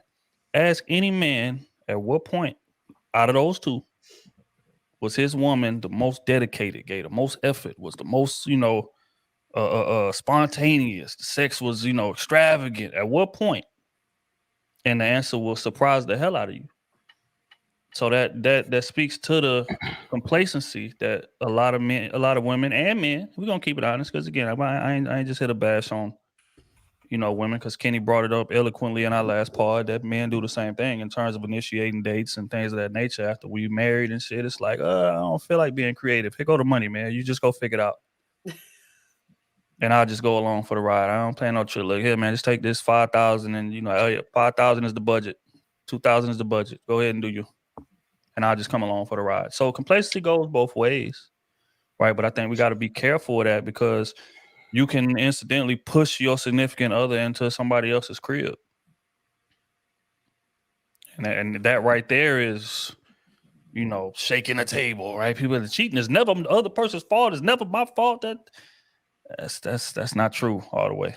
It's not. Because sometimes it's some dudes out here that's trying their ass off and just getting looked over and just getting not respected as a man, emasculated, all type of shit. And then he go to work, and how is the man's coworker treating him better than you treating him? Isn't that the 80-20? Well, they're looking for that 20%. 80-20 rule. Yeah. That kind of depends. Some women ain't even giving 80. Just about to say that. Just about to say that. Maybe Some about women 12%. ain't even giving 80. It's more like 45, 55. But I thought the 80-20 rule was more about concessions, meaning like no one's gonna be 100% of everything you want. Like Yeah, they're not. Get 80 to 90% of everything you want, and then you out there looking for that 10%, and you give up the 80, 90 for 10 or 20 because it's that one piece that you can't get, like an ass or titties or cooking. You know what I mean? When you have everything else. So it's like, that's what I thought that the rule was. I didn't know the rule was about, like, I don't know. No. You 1,000% right, which is why I bring up the fact that a lot of men, and again, women too, but I'm a man, so I got to speak for the fellas, man, because we don't get a voice a lot of times to speak on these things, and I feel empowered to speak for my dogs. You understand me? And the fact is that a lot of times the men ain't even getting that 80 no more. Like he would be good with the 80, good, because just like I said. At a certain point, don't get me wrong, like most men have a history of some type of sniping, right? If he was anybody, he done had, a little toxic stage. That's just what it is. Like that's just part of growing up as a man. But at some point, man get tired of that. And when he run into a solid woman that he actually believes will leave him, he tends to shape up and tends to change, as Ricky so eloquently stated earlier. If I run into a great ass woman, I'm way more willing. You know what, man? I ain't going out 4 or 5 times a week no more, man. We gonna limit that down to 1. Or you know what? I know I ain't that romantic, but goddamn it, I'm on the internet looking up trips and looking up couple things to do in the city and outdoor movie theaters and shit like that. I ain't never been romantic, but this motherfucker here is warranting that type of behavior, right? So I bring all that up to say, it's a lot of men who have no interest in running the streets. I'm good in my relationship. And a lot of times women in those situations will get complacent and push him to the streets. And that's not spoken on enough, right? Because whenever the man hit the streets, it's just always, if he cheated, he's going to cheat regardless of what nothing you can do about it. Blah, blah, blah. That's not true all the way. So I just want to shed light on that. Stop pushing your significant other to the streets and then blaming them and then moving on to the next relationship. And because your ass didn't take the self correction and accountability that you should have, you're repeating the same situation constantly. It's literally women that done been in 5 relationships that done ended the same fucking way, and she blamed all 5 of the men instead of herself. So if a woman so what you're saying is a woman that was cheating on, and every one of her relationships is her fault. No, what I'm saying is every one of those relationships, she's not blameless. She's not guiltless. She played a role in it. But let her tell it, she didn't play a role in it. And that's my problem. Yeah. Yeah, because I've had friends that's like, oh, she's a good woman. Why would he do that? And she's like, I I did everything that he wanted me to do. So why would he cheat? And you're not getting the whole story either. mean, there's levels. There are men that cheat because they're not getting what they need. There are men that are getting everything they need and cheat because there's just the opportunity to. So there's levels to it. There's no one thing. Like, different men move around different. And then there's men that just like have the audacity like that. They feel like, I mean, you ain't never gonna get nobody like me, so I can do whatever I want because you ain't going nowhere because you never gonna get nobody like me. You know what I mean? So there's multiple different men that have different thought processes when they out in them streets. I think that's what's confusing about some women, because they're like, well, dang, like they'll stick around with a cheater because they'll feel like they did something wrong for him to cheat. Mm-hmm. I don't that even could be the believe case. that's the reason. If I'm gonna keep it real, I think a lot of women stick with the cheater because she's just terrified to start over. Yep. Facts. A lot Fear of the men unknown. They got comfortable in that situation, and again, a like lot I of said, men are too. Let's not cap. I know sure. men currently being cheated on and literally are just like dealing. Yeah, somebody in the chat said that they've been married 22 years and their husband left. She would never leave. Damn. I just feel like if you let your man know that he can get away with cheating and stay, you give him an inch, he gonna take about 30 miles with that freedom, and he gonna bring back a baby. I've seen it. Maybe that's how Kirk got a baby, because after a while you'll see that. But even actually, step out and end up having a baby, it's on because previous your wife. seasons. Before he got that baby, he was already cheating with other women before he got. Well, that's what I'm saying. If you allow him to keep cheating, he's gonna take it further and further and say, "Well, let me just go ahead and slip off the protection." Okay, like, they'll take it further and further and further until they bring you back a baby. Child. I feel a little different because to me it depends on the circumstances. Like, I would never just blatantly say, "Oh, if you cheat, I'm okay with it." No, of course not. But I've seen a lot of situations, those old couples where they had stories and he never did it again, or she never. Usually they don't stay if the woman do it, but usually you hear like, "Oh yeah, I did this and she chased her around the corner," or you hear those stories and then he never do it again. So when I say I would never do it, I'm speaking from a place where I've never experienced that. But if I believe that this person is showing remorse, or they told me, or it was no relationship, it was like a trip, one and done, you got some sloppy, or it has to depend on the circumstances. Girl, men will cry. So act like they about no, to I'm die. not talking about that type of man, because if that's the case, women lie in different situations. It may not be cheating, right? So we're just looking at the cheating, meaning the betrayal, the disloyalty. This woman experienced my man. You know what I'm saying? Like, did you make her moan? Like, those are the things that, I would start to think about. So it would depend on the circumstances. But if we like on some certain levels, I can't just effectively say I would leave my husband. I would break up our entire family, because we always see in those situations, she get with the wrong type of man again, or it's going to take her a minute. And he had 7 or 8 of those things on her list. Remember the little women like Tyler Perry, when she wrote down both sides? Even if she was sleeping with the nurse, look, I understand I wasn't doing my job for the last 10 months. You got to go. Thank you, girl. Wrap it up. Pack it up. Thank you for your services. I'm taking my man back. You know what I'm saying? So have you ever gotten cheated on, Lucky? Huh? Have you ever been around a woman that's gotten cheated on? Yes.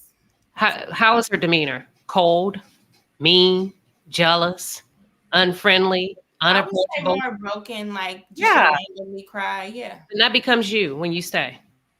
Yeah, but I've also seen the women that once they get over that hurdle and then both people work towards regaining the trust. I've seen relationships where trust can be regained, and they're in better situations because they understand what drove them apart, what those situations were. So usually when I've seen in situations where the woman get cheated on, it wasn't because he was looking for someone else. He still usually want to be with his woman. They may work it out together, but you can't even say hello to him at a barbecue, at a family picnic as a woman. Yeah. She's gonna be looking at you, making you feel uncomfortable. Even if he and her have worked it out, every woman that comes around, she's gonna look at you and be like, "Oh shit, I was just talking to him. Damn, I think that lady thinks I want her man." Yeah, the innocence of that relationship. I have a question. I don't know. Do you I've seen expect? women look like that. I'm sorry. I've seen women look like that even when the man ain't cheating, just because she been cheated on before. So this new man, she still got that sense of caution because she know her man is fine, or other women looking. So it all depends on how he moves. I'm not worried about her. If he's moving a certain way, it's going to show me how he cares or how remorseful he is. I'm So that's saying why. it's going to impact you as a woman when you stay in one way. Oh, or the I truly Yeah, believe that's that a all. lot of things that, I'm just saying I can't, I hear both sides. I can't definitely say I would not stay. It would depend on the circumstances and how long we've been together. All those things, like Rashida's situation, I'm not giving him no lifesaver at all because that was wrong. But in that situation, listening to their counseling, she hadn't had sex with him for 11 months. And it was no intimacy, no I wouldn't have nothing, sex with him for all of 11 that. months either. So Dirty. I'm just saying, just like we've been saying, if you leave the door open, he's still a man. And women still looking at him. So you leave and you're not doing your job, or you're picking and choosing. It's the same way women feel. It's just different. When women be like, oh, I cheated because he was making me feel stuff. You stop doing this. He has to understand the emotional aspect that he didn't provide for her. So when it comes to a man cheating, the woman isn't so open to hear the things that drove her man to another woman, is my point. So it really comes down to it. I'm not either way. So Sorry. if he I have a did, question. okay, because I know that there's like, okay, if there's an issue, right, whatever, whether it's cheating, whatever the case, and y'all are trying to work back into it, because I've been in this situation, and I was just like, we're gonna work it out, right? But I don't want you touching me. Like, it took a minute for us to get back to a place where, like, I want you touching me. And that became an argument, because it's kind of like, okay, I'm not in the streets.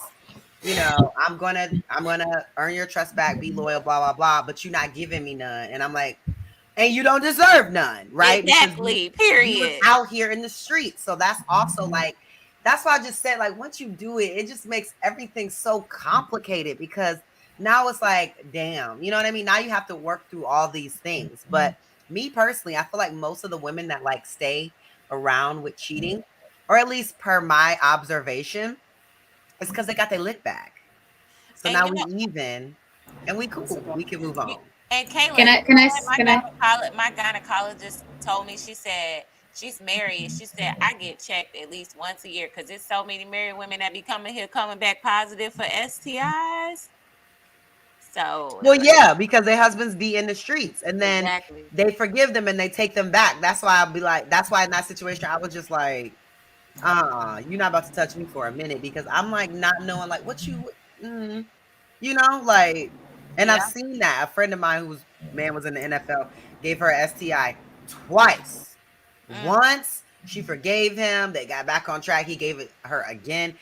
This girl was in therapy. She was mentally like, he messed her up. Like, I'm just like, you should just left him alone, right? But it's just kind of like people do what they do, and they love who they love, and all this extra stuff. So I wanted to ask Lucky. I'm sorry, if she's okay with her men. Well, if she's thinking this way because she wants her men to forgive in case that she would do the same. Oh no, Lucky then disappear. I don't know, like I'm not specifically to her because she would do it, but like if it's that mentality of women that have or think it's okay to go in that direction because they will like to have the same path. I don't know. I'm just saying unconsciously it's like, okay, I will want him to forgive me. And would a man do that? Because at the end of the day, if we look at it from the religious point, you marry someone, right? And you both do your vows. So it applies for both people. It's not that the man, just because it's the man, it's okay to cheat. It's okay to cheat just because it's the man. So if you want a traditional marriage and if you want something traditional, you should respect the tradition that, hey, what it says in the Bible. If you want to go by that, then you should respect that. Mm-hmm. But if you're not okay with that, then forget about what I said. And I'm just thinking like that mentality of going, it's okay with someone that is cheating. To me, it's just someone that doesn't respect your relationship, don't have respect for themselves, And if they don't even respect your relationship, they're not going to respect someone else's relationship either. Was it a question or a statement? No. It's more like a question. If that's something that if you ever do, or if a woman cheats, it's okay for her to expect her man to forgive her.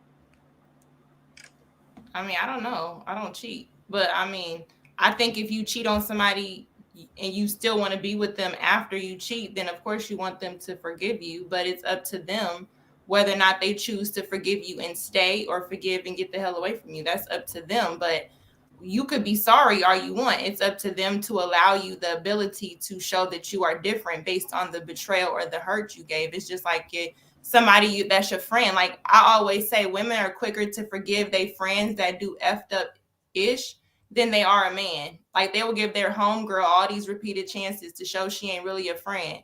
But the man that's actually taking care of you, being in your life, you know what I'm saying, it's kind of a little bit harder when he's there for you more. So I'm not condoning cheating. I don't think I said that. I'm just saying it's a lot of relationships and marriages that we admire from observable. They don't tell us their business. Where I don't know about y'all, I just found out Martin Luther King cheated. Maybe I ain't been around that long enough. So are we gonna sit up here and say, Coretta Scott, how dare you stay with Martin Luther King? He's still Martin Luther King. Nah, I'm looking at MLK like if we found out Obama, you can be a good man and not a good husband. I'm just saying, exactly. Yeah.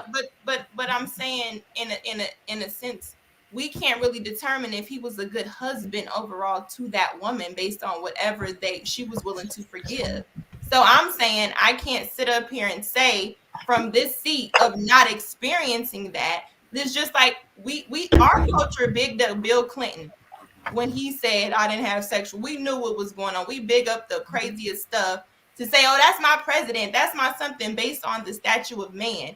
Women are willing to be the girl, if they're willing to act like they don't know that a side chick, if he got a certain amount of money or he's providing her with a certain type of lifestyle. So to say my husband of X amount of years, or my wife, or whatever y'all situation is, if that person stepped out on the marriage, that I would have to assess and just say, you know what, I'm done. I can't definitely say that if I have not sat in that seat or been in their shoes to say what I would or wouldn't do, is my point. That doesn't mean that I'm condoning it. That doesn't mean that I'm saying, hey, go out and cheat on your. No, I think we can all kind of comprehend what I'm saying.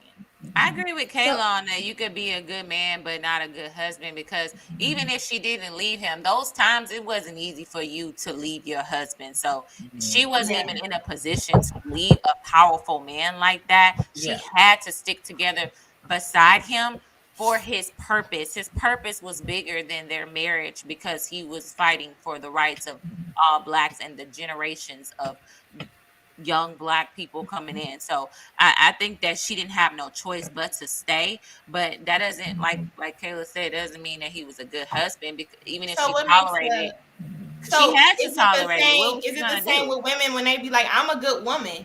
That you might be a good woman, right? But you're not a good wife, so therefore you're getting cheated on. Right. Okay, now I think I'm getting it, because I was understanding, like, how is it possible that it is a good man but he's a cheater? That's not having integrity. Are you? I mean, I get that you use the Bible, so I got to take you there. Are you not a good person? Do you not have a relationship with God because you committed certain sins that say this is the responsibility? Or do you expect God to act in grace and forgive you? No, it's clear now. It's clear now. I just wanted to differentiate that part where, like, hey, this is a good man and he can be a good man, but that doesn't mean that he's a good husband. And he's not perfect. But remember, like, my point is, like, I have forgave someone that cheated on me, and he did it. He went and did it again. Right. And when that happened, in my mind, I was like, I just don't think I will ever be able to forgive someone cheating. You know, and it makes you insecure. It gives you all that. It's not a wrong thing, but because if I have to say right? I wasn't the girlfriend that was checking on his phone. So it's not a bad thing. You stay. It's like, I feel like y'all be complicating stuff. Like, but I was just not the girl that was checking on his phone. I was not, like, you know, doing this stuff. I was actually too chill, I guess, in a way. And when this happened, I found out because his mom told me. If that phone open, you check it. I don't think we're complicating it, Lucky. I think you have a very liberal approach in your relationships. And for you, that's normal, and that's fine. No, I'm saying what the conversation that was just had. I'm saying I think that we're to assume that because I have an open mind that I'm not judging the women that stayed and raised their families after whatever. They actually said, I'm going to stick to duty. I'm not going to say, oh, she dumb as hell. Look at her. She toxic. Look how I can't say what I wouldn't do because I've never been in that situation, but I don't blame a woman who says, You've never I'm been with Martell Holt. So look how many times she gave him. You know what I'm saying? So I look at all situations. Eventually, after he had a baby, and the girl had 3 abortions, and he's had he was with her for 5 years, so he had had 3 abortions for him. And the final baby she said, I'm having, he was taking money from the family home to fund this woman. There's a lot. And then at the same time, this woman had to leave in order to be good for her children. She started acting out. The police were called to their house. So let's not act like when you. I'm not. Hold on. Depends on the situation. Hold on. Let's not act like and put out the false narrative that it's okay and there's no impact to a woman that chooses to do that. Whether she chooses to stay or leave, there is an impact. So if we're going to talk about it, talk about the impact so that people will know. There's also an impact where that's what I'm saying. I don't know if anybody is hearing something different. I get that there is an impact response to someone betraying you. Just like I've seen relationships where a man has to sustain in his marriage to be loyal to a woman who's not fucking him, who doesn't feel like she should cook all the time, who let herself go, and he is in depression because he's choosing to still be loyal. We hear all the time that women are quick to give up that position because, oh, you cheated on me, but she's not willing to self-reflect what is going on in the relationship. It's not always him because I know or seller, the men I know are seller. There is different things to say when a woman cheats, because women cheat too. I've seen a lot of cheating ass women. He just got caught, so she feeling away. So I still have a very liberal approach to relationships. Never got caught. I think you are very open-minded about a lot. I think you haven't had an opportunity to experience a conservative relationship. Hold on. And if and when you do, come back and talk to me. I probably won't. Hey, I ain't gonna give you that. I ain't gonna give you that. You don't have to stay out of the women's argument. I need you to stay out. I ain't gonna give you that. I ain't gonna give you that. You can't tell me what to do. Give me nothing. I need you to stay in your place tonight. Nope, I don't have a place with you. I don't have a place with you. You not mine. Y'all don't have a place with you. I'm talking to Lucky. I'm talking to Lucky. Let me know when you're ready, when you're done talking. You're not addressing me tonight because you're not gonna get a moment on my back. You gonna make yourself a moment. That's what you're gonna do. I am. No, I'm not. You're gonna make yourself a moment. That's what you're gonna use me for airtime. Period. I'm not gonna play with you. I'm not your husband. It's not happening. Don't do that. Don't do that. Her husband don't play with her like that either. Said, don't do that. Hold on. What'd he say? I'm not gonna play with you. Lord. What did he say, Taylor? He said. My point is this. Because I can work. What did he say? My point is this. I'm talking to my friend. I'm not talking to you. Play with me. I'm not your husband. You know what? That's what I don't like about you. I don't care. Because you try to take low shots at women when you have a problem with them. But if I start fucking taking low shots at you, nigga, you're not gonna be happy. I still won't care. You may want to watch your fucking self. I still wouldn't care. It don't matter. Don't play with me. I'm not the one. You're not gonna get a moment. All right. Hold on. Wait. I try to let y'all sort it out, but it's getting to another place. Disrespect me and bring my husband in shit. You disrespect let's not bring up other people. Shit about your wife. That's I don't care if you did. I don't give a fuck. You gonna respect me? It's not gonna change nothing. All right. Hold up. Wait. We're not gonna bring up nobody's wife, nobody's husband. That is off limits. This is not what we do on this panel, man. Let's take a break. Let's take a breather. Let's take a breather. I'm gonna play the clip back one more time. Everybody gather themselves. We're gonna come back to this discussion in a productive way. Single guys get attention, but men who are already in relationships and already married, they get more. Because now I'm just gonna say, if it's a woman trying to attract a man, she knows you already have the capacity that I was speaking about earlier to do this, and this. So now all I got to do is take you from her, now you can do all of that for me. Yeah. So see, your intent could be honorable, positive. You don't mean that, But if I want you, I'm going to put you in so many predicaments and send your girl all the photos to plant seeds of doubt. And so then when you're off working, you're on the boat having quiet time, you doing your own thing, you're really not up to nothing. She no longer knows. Because your guardrails weren't up. Guardrails don't disrespect you. You know how to drive. You're not offended when you see them on the median. No doubt. You know that it's there for your protection. Right. You want to ensure your property, ensure your love. Put in place guardrails. All right. We're going to pay some bills. I want y'all to take in what was said in the video. I want everybody to take a breather. I want everybody to calm down. Again, house rules from this point forward. We ain't breaking up nobody husband, nobody wife. That's off limits. Let's keep family out of this thing. We gonna argue theory and that's it. All right, we're gonna pay these bills, man, and then we're gonna get back to addressing the topic. Web sling with the 5 piece. 90% of the time, the woman with B cups, but got 9 out of 10 things the man wants, will get chose over the woman with F cups, but only 4 out of 10 of the things the man wants. That is a fact.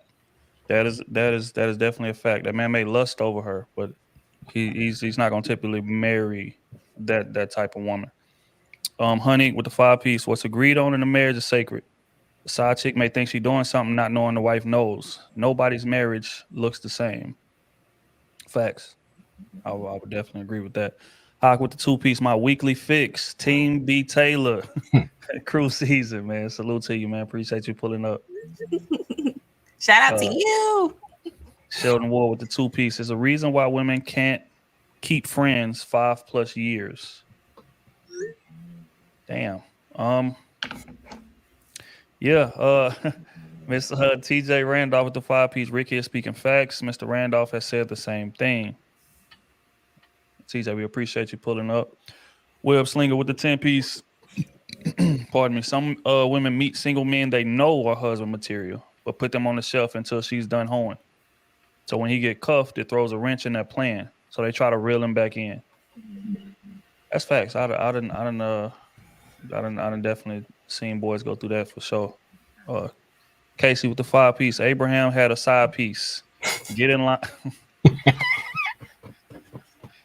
This is why I like y'all use Bible references, because y'all gonna bend that motherfucker to make whatever point y'all want to make. But that is true. Kenny C with the 2 piece. Shout out to the men staying out of this argument. Yeah, I have no interest in going back and forth with y'all. King Joe with the 2 piece. Hey, lucky face right now. Shelton with the 5 piece. It's crazy how this was about the women backstabbing women to talk about men cheating and sheer disrespect. Yep. Look here, God will spirit 2 piece. Everyone doesn't belong in conservative marriages. I would agree. DB with the 20 piece. Say, is the beatbox getting y'all in y'all feelings? I don't know. It's the wine and night. Beatbox will never do that. Beatbox puts you in a good place, productive place, calm place, laid back place. Go to the plug. But hold on, is that all of them? I'm gonna make sure I ain't miss nobody. Okay. But yeah. So just in response to the video, Tiff, did you get a chance to respond to it? I mean, the only thing I really wanted to add about cheating, I think cheating is different for everybody. The reason why people are upset about it, because are you upset at the physical act or are you upset about the deceit? Because those are 2 different things, right? Like for me, I have high integrity, and I would want my partner to have a high integrity, and for us to have a bond where we could share and talk about anything. So I want him to come to me with anything. So I would have an issue with deceit, lying, more so than a physical act, because a physical act is sometimes just a physical act. This is just my opinion. So if he's telling me this, that's different from lying to me or deceiving me. Those are 2 very different things. And I think people confuse the 2. And yeah, if you have a real relationship and a real bond where we could talk about anything, and you tell me this is something you want to do, we'll have that conversation. I'm not going to talk about it on here, but I will say, if that's my man and he could come to me, then we have that bond and we're good. The issue with me is anybody who deceives me in any way, because to me that's evil. Any type of deception of any sort is evil to me, and I don't want to be with that person. So that's how I feel. It had nothing to do with the physical act, honestly, and that's just me. So that's what I have to say about that.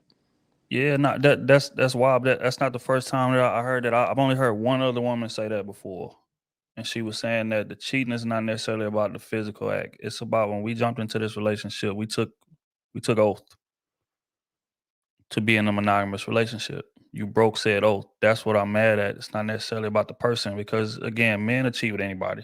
You'll cheat with a woman that look worse than you. You'll cheat with a woman that's broker than you. You'll cheat with a woman whose titties is smaller than yours. Ass is nowhere near where yours is at. Again, men cheat a lot of times just based on availability. If we just we gonna keep it G. But so that right there, like I say that to say a lot of times it's not necessarily that person specifically. A lot of times it's what you're not doing. But it's like we spoke about earlier, a lot of women don't want to cop to me not doing my job, and that may have played a role in him stepping out, right? They just get blinded by he stepped out. He's a terrible person. It is what it is. And again, I'm not going to sit up here and validate cheating. I'm not going to sit up here and say he's a great person for doing it. That's not what I'm saying. What I'm saying is, in those scenarios, more times than not, you play the role, whether you want to accept it or not. And I think that comes with maturity, right? I say it all the time, like when you on dates and shit, like people say, hey man, what type of questions should you ask somebody you on a date with? A question that I love always bringing up is, in your last relationship, what part did you play in it going wrong? Because even if your violation wasn't the straw that broke the camel's back, a lot of times there was some shit that you did that may have played a role or may have led up to it. And it speaks to your maturity level if you can point that out. Or if you just gonna say, oh no, he cheated, fuck everything else, man. That's just what it was. That was the reason the relationship ended. I was perfect in that bitch. I was doing everything I was supposed to do. He cheated out of nowhere. The shit ended. Man, I can't believe it. I'm the victim in this situation. That's how a lot of women respond to it. It may not be as animated when they responded to it. That's the sentiment. Right. So I'm 100% there with you. The only place I have an issue is when that's not communicated. Whatever issue you have with your spouse, if they don't know about it and you go outside and fix it, that's a problem. But it's different, and ladies, because I know, you know what I mean? When he's been telling you this same thing over and over. But if he's not communicating with you what the issue is, or he's not being direct about it, you know what I mean? And just getting an attitude about something and shutting down, and you're like, what's up? And he's just like, oh, it's whatever. And you know what I'm saying? Like, if he's not effectively communicating to you the issue with you, but going somewhere else and solving it, that's the problem that I have. Because you're not giving your partner the grace to tell them what's going on, what you need them to do to fix it, and giving them the time frame to fix it. If you're not doing that, and just because you're not getting your way in the moment, you just go off and do whatever, that's a problem. And that speaks to lack of self-control and lack of communication skills. So that's the only place that I have the issue. But like, men and women, she's been talking to you about this for a minute. Like, she's not nagging like for no reason. She's been talking to you about this. She's been talking to you about this. You know what I'm saying? So it's like, listening to your partner, having effective communication. Okay. But if you're not doing that, I don't want to hear about your cheating, because you're not doing what you need to do in the relationship. Everything's not going to always be good. Some years are up, some years are down. You need to be able to communicate with your partner during those down times. So that's the only thing I'll say on that. Yeah, no, I would agree for the most part, but I think also we got to point out the fact that a lot of women don't make that easy to communicate. There was an extremely wise woman I was on a panel with a couple days ago. She said something to the liking of, women are great debaters, but they are not the best communicators. And I think what she meant by that, I don't want to speak for her because she's very, very articulate, but I think what she meant by that is women don't necessarily listen when a man is communicating what his issues are. They're so busy trying to win the argument, so busy trying to be defensive, that they don't let the man get it out, right? So what that does is that as a man, you're gonna try to communicate it, because like men we gonna try to communicate it. But after getting the door slammed in your face so many times, so I can't even get my full thought out before you coming up with a rebuttal or you coming up with a defense or whatever the case for it. A lot of men just say, you know what? We just gonna go exercise this. I'm just gonna go express myself in very unproductive ways because it's just the path of least resistance. So I think as women, you have to make sure that space is open for that man to communicate, and a lot of women do not do that. And I was just about to say that actually, because that actually happened to me in a relationship when I was younger, like early 20s. But that did happen. It's like a man will tell you, but not only do you have to effectively listen, but then you have to actually make the change, right? Because then there's the action steps behind it.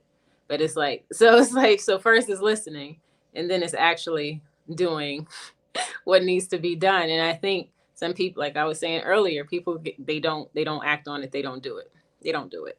So it's important that women do that, because I think sometimes they'll get so comfortable where they're like, oh, he won't leave, and then that's when the relationship ends because he's doing something else.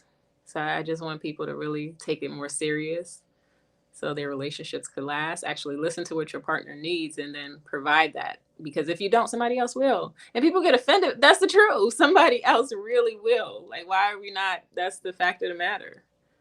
And that's facts. And when you're making the change, don't make the change for me. Don't make the change for them, because it's not gonna last. Like if to make real change, it takes change behavior. Anybody can hear you say that you need something and do it a couple times, and then we get right back to what status quo is, right? That's how most people do in these situations. So that's why it's hard, like, because a lot of women say, well, he never communicated it to me, and then I call cap on that. Because most men I know who have been in that situation, I ain't talking about men that just cheat to breathe. Those type of men, hey, it is what it is, gang. He gonna do what he gonna do regardless. You know? But I'm talking about the men that's in the relationship that's really trying to get his bitch like not the woman, but the relationship partner. That's how we talk in the South. I got a partner trying to get his situation a honest goal. I'm trying to be a stand-up guy. Just like I spoke about earlier. I'm not running the streets no more. I'm not doing none of that. I'm domesticated. I'm a family man. I'm focused on you. I'm focused on the kids. I'm focused on progressing us. And a lot of times those men will get neglected. And when that man tries to bring it up, she'll get defensive, start pointing out what he's not doing, or get defensive, start crying, different shit like that, trying to guilt trip him into stopping arguing. And as a man, like most men, because we just don't like arguing. So you're gonna say, no, man, I ain't that. All right, man. All right, you got it. And especially arguing to the point of you crying. But it's like, damn, like, why is it so hard to just take the criticism, implement it, and make the change? Because men have to do that with y'all. And when y'all talking about, oh, I need you to be romantic, or oh, why you don't take me out in public, or why you don't do this, or why you don't do that, men got to make immediate change. There ain't no shit like, hey, baby, I'm working on it. Give me 2 years to come around to where I'm trying to get to. Men don't get that grace. Absolutely not. It's changed right now. Right. Yes. But when it's the other way around and we asking for the change, and then we get on your ass a month, 2 months later because you done resorted back to status quo. Now we the bad guys. Oh, you ain't giving me grace. I can't just change overnight. I need a little time to come around and do. So all I'm saying is, shit got to be equal across the board in that aspect, man. If that man is willing to bite his tongue, listen to what it is you got to say, not argue back with you, not wait till you get 3/4 of the sentence out. But wait a minute now, because when you not that. Yeah. Letting you get your full thought out, then responding, he should be given the same grace. And when he doesn't, more times than not, he's going to go express himself in very unproductive ways, and you played a role in it. Simple and plain. Real quick, man, we're going to pay some more bills, and then we're going to get to this next question that I got for y'all. Scooby with the 20-piece, man. We appreciate you. Say, put the wine down and pick up the... Nah, we got B-Box on hold. We drinking wine. Until they get their act right. We ain't promoting that right now. Look at them riding, man. That's why they my girls, man. Look at them riding for the gang. Power Up Visuals, the 5-piece. Lucky has the right to opinion, and y'all want to shame her for it. Okay. TJ, shout out to Nisi Poo growing them real. Salute to TJ, man. Empress with the 20-piece, man. We appreciate you.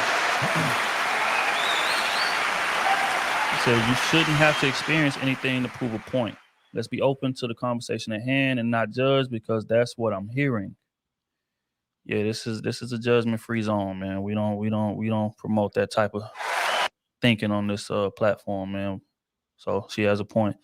Hunt with the 5-piece. Never had a broke window, slash tire, scratch car. Honesty is key. Always give women the option. That is a fact. And if you have any type of dating experience out here in these streets, you know what that man speaking or what that woman speaking is pure gospel. Like plausible deniability. As a man, that is your greatest attribute. You never want a woman to be able to say, I didn't know. You didn't tell me what this was. So I tell man straight out the gate, if you ain't trying to be in a relationship, hey, I ain't looking for them right now. Right out the gate. So any feelings that you catch after that, you got to assume those at your own risk. Have you ever read like that fine print at the bottom of like, liquor bottles and cigarette boxes and shit like that? Like we gonna put the warning out there. Now you grown, you gonna do what you want to do. But the consequences of that is on you. So that's what he's speaking to. Fellas, give yourself plausible deniability, man. Keep it G right up front so you ain't got to deal with that bullshit. Now you probably gonna still have to deal with the bullshit anyway, but you still got plausible deniability when she try to come with it. Yeah, she gonna lie to herself, and then she gonna still stir up drama. Facts. Trust me, I know. You shouldn't have been messing with me. You come over here every day. You text me every day, and why would you do that if you don't want to be with me? I haven't seen it. Well, that's traumatizing. I'll be honest with you. I'm a mods. That is traumatizing, man. God will spear with the 10-piece. Lucky is right. If a man is in a sexless marriage for multiple years and he cheats, somehow it's still his fault. Yet the woman still got the provision and protection. Mm-hmm. Something he did was a reason for her not wanting to have sex. Any type of sexless relationship is not gonna work. I don't understand what y'all people are thinking. Facts, man. Y'all, and that goes back to what I said earlier about pushing your partner to the streets. Don't do that, gang. If you feeling that tough to where you just don't want to have sex at all, walk away from the relationship. Because he will cheat. I promise. It's coming. It's gonna happen. Women experience similar things. When I was in DC last weekend or whatever, I was talking to a friend that got divorced, and she said the last year and a half of the relationship they didn't have sex. And she was over it. And she was just like, he said it was a medical thing. And for the first 6 months, she was like, okay, they did the doctor thing, I don't know what was going on. And then she said, after that 6 months, he was supposed to have another appointment, but then he didn't go to the appointment. And then he was just making up. And I was like, she was like, girl, he was about to get cheated on. So I had to leave him. He probably had a different taste. I was like, what? Nigga, please, for 500.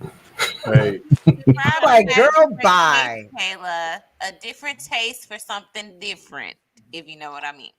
That shit. Listen, wow, I'm not all I have to say is it's good. She got out. She separated from him before she started seeing anybody else. She did what she needed to do. She did the right thing. Like, well, men, when you have diabetes, they have erectile dysfunction. He did have a high blood pressure issue. He did have a high blood pressure issue. So she thought that was like, it was medical. She was trying to be there for her husband. Like, they had been together since college, like 7, 8, 9 years or something. So, but she was just like, listen, I need him to take care of this. He wasn't taking care of it. So on both sides, like, people need sex in their marriage. Like, maybe you want me to only be with you. You need to do the things that I need you to do. So did she tell him that? Yeah. Yeah. Y'all, this just makes me think of a story. I'm not gonna tell it because this story is so crazy. I was part of this mom's group. I would never want to have sex with him again if this was my husband. I guess the man was depressed and he's like overweight. And so I can't tell it. It's so bad, Well, you y'all. don't have to. hell You no. might as You well out here tell it. now. You better finish Okay, that. y'all Hell gotta be no. prepared for this. He's depressed, so and he's overweight. So I guess he don't like. They were supposed to have shower sex, so he hopped in the shower, and I guess he don't wipe himself correctly. So just a big old turd came from his butt. Nigga. And he still was trying to have sex with her. And she was like, no, I would never want to be with him again. I said, girl, it's time to file a divorce because I can't get over that. You just gonna drop a turd in the shower and try to keep the action going. Like, Oh my. How in the fuck did we Hell get here? nah. How do you not know you have a turd in your ass? Oh, Duke. How did we get here? That's the Dukes of Hazzard. Oh my God. Look here, man. Prayers to all parties involved. That is insane. I would never be with him again. So maybe people in those type of situations, I can understand. What the fuck just happened?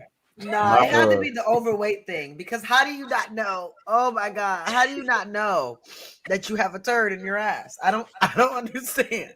I don't get it. I don't feel get safe. it. I do not feel Jesus. safe now.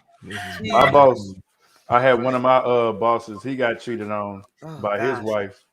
And me and my boy, he wasn't, he was a white guy. And we told him, so he had been married like 5-6 years. And so we just having casual conversation. Me and my coworker talking to him. We just having God talk. And he was like, yeah, I haven't sex with my wife in about 2-3 years. It was like, y'all don't do nothing?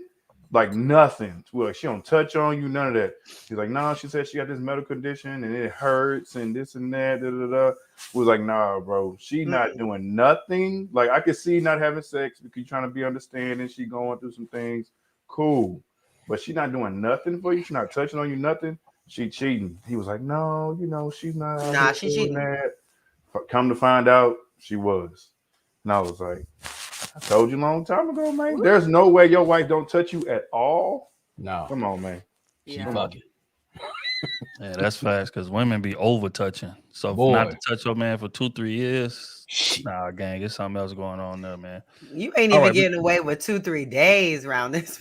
Hey. What you talking about? You better come over here. 72-hour rule, and I'm setting the timer.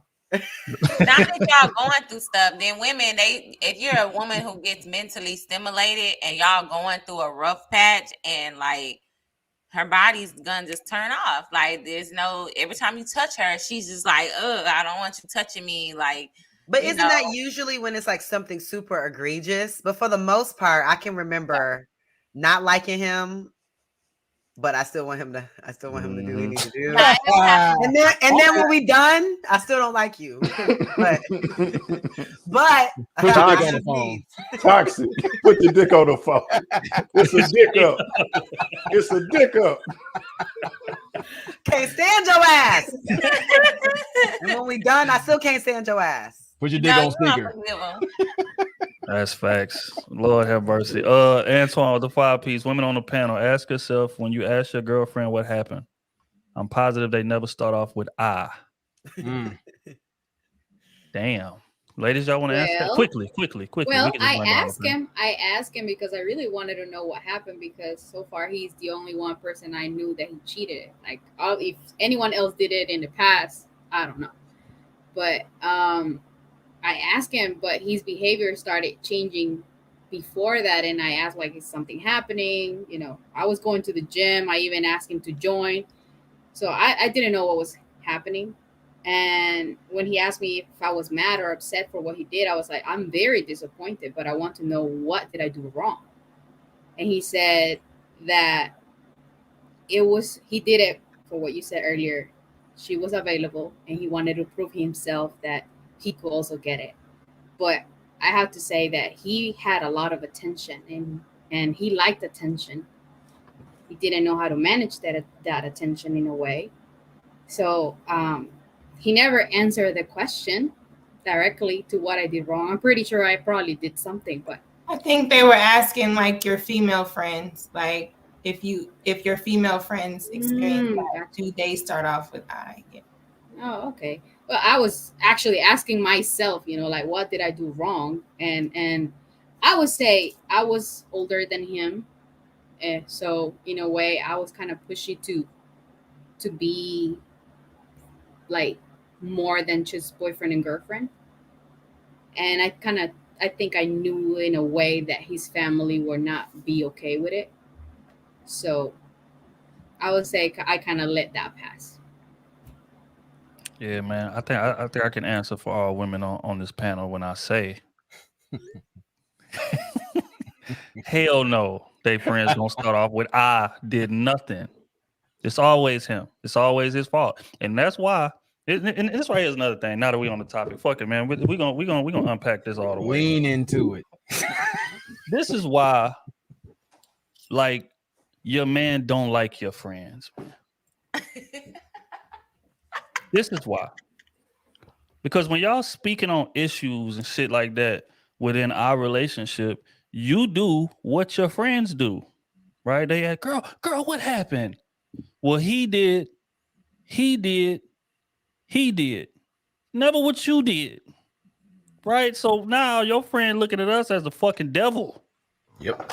When a lot of times it was some shit that could have validated what he did if you would keep it all the way G. But y'all don't keep it all the way G. It's always what he did. Y'all telling one side of the story, and now when your friends coming around and I'm looking at them hoes like I don't like them, and they looking at me like they don't like me, and you wonder, well, why can't y'all just get along?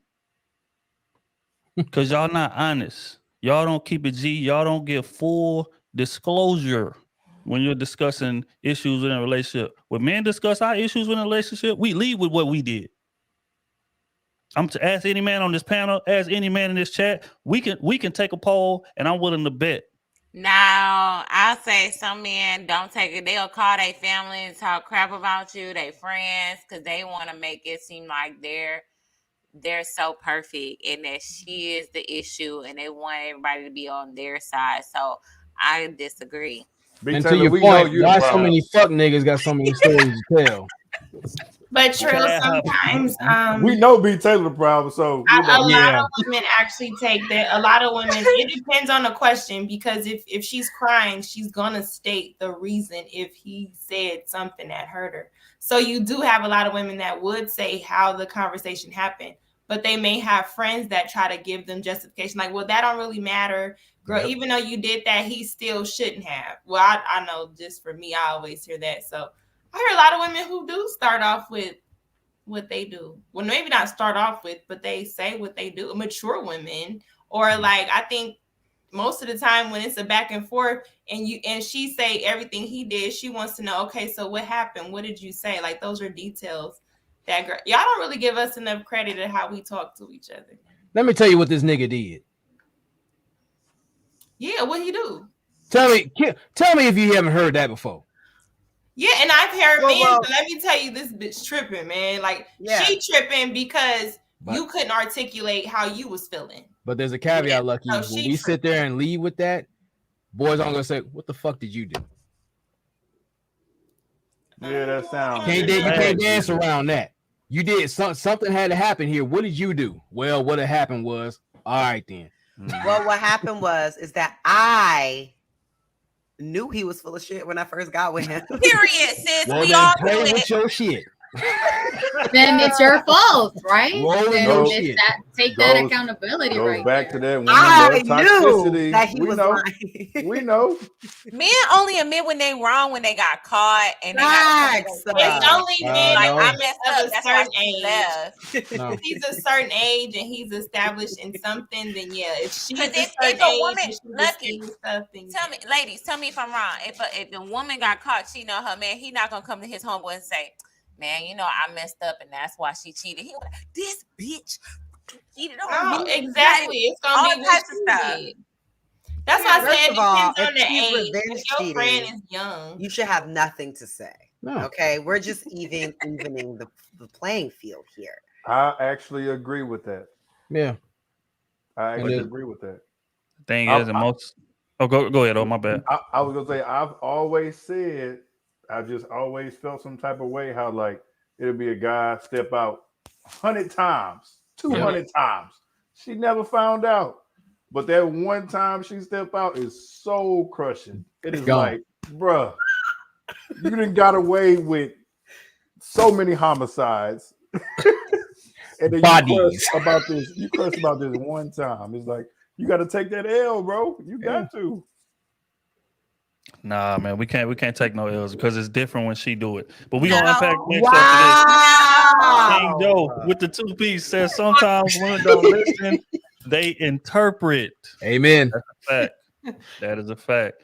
Scooby with the 10 piece. Oh, then F them. Oh, then F them. My bad. Oh, he's talking about somebody who shall remain nameless. Yeah. Right? Because we're gonna move with class. We're gonna move with etiquette. Young Doc with the 20 piece, man. We appreciate you. Showing That's my love, man. subscriber. A word, salute, man. Welcome to the game. And then last but not least, Dog Matthew in the building with the 2 piece, just showing love, and B Taylor feeling good. It's a fact, man. It's a fact. So, all right, we're gonna get into my next question that I have for you all. I think that y'all broached a interesting topic, and a couple of y'all kind of addressed it already, but I kind of want quick answers. Do y'all feel like a man can step out of the relationship and still be considered a good man? or does that tarnish his record in y'all eyes? Can you clarify something? Sure. Like he broke up with the person, or like he's just, what are you trying to He say? cheated. Oh. Mm-hmm. He cheated, and then what? Say it again.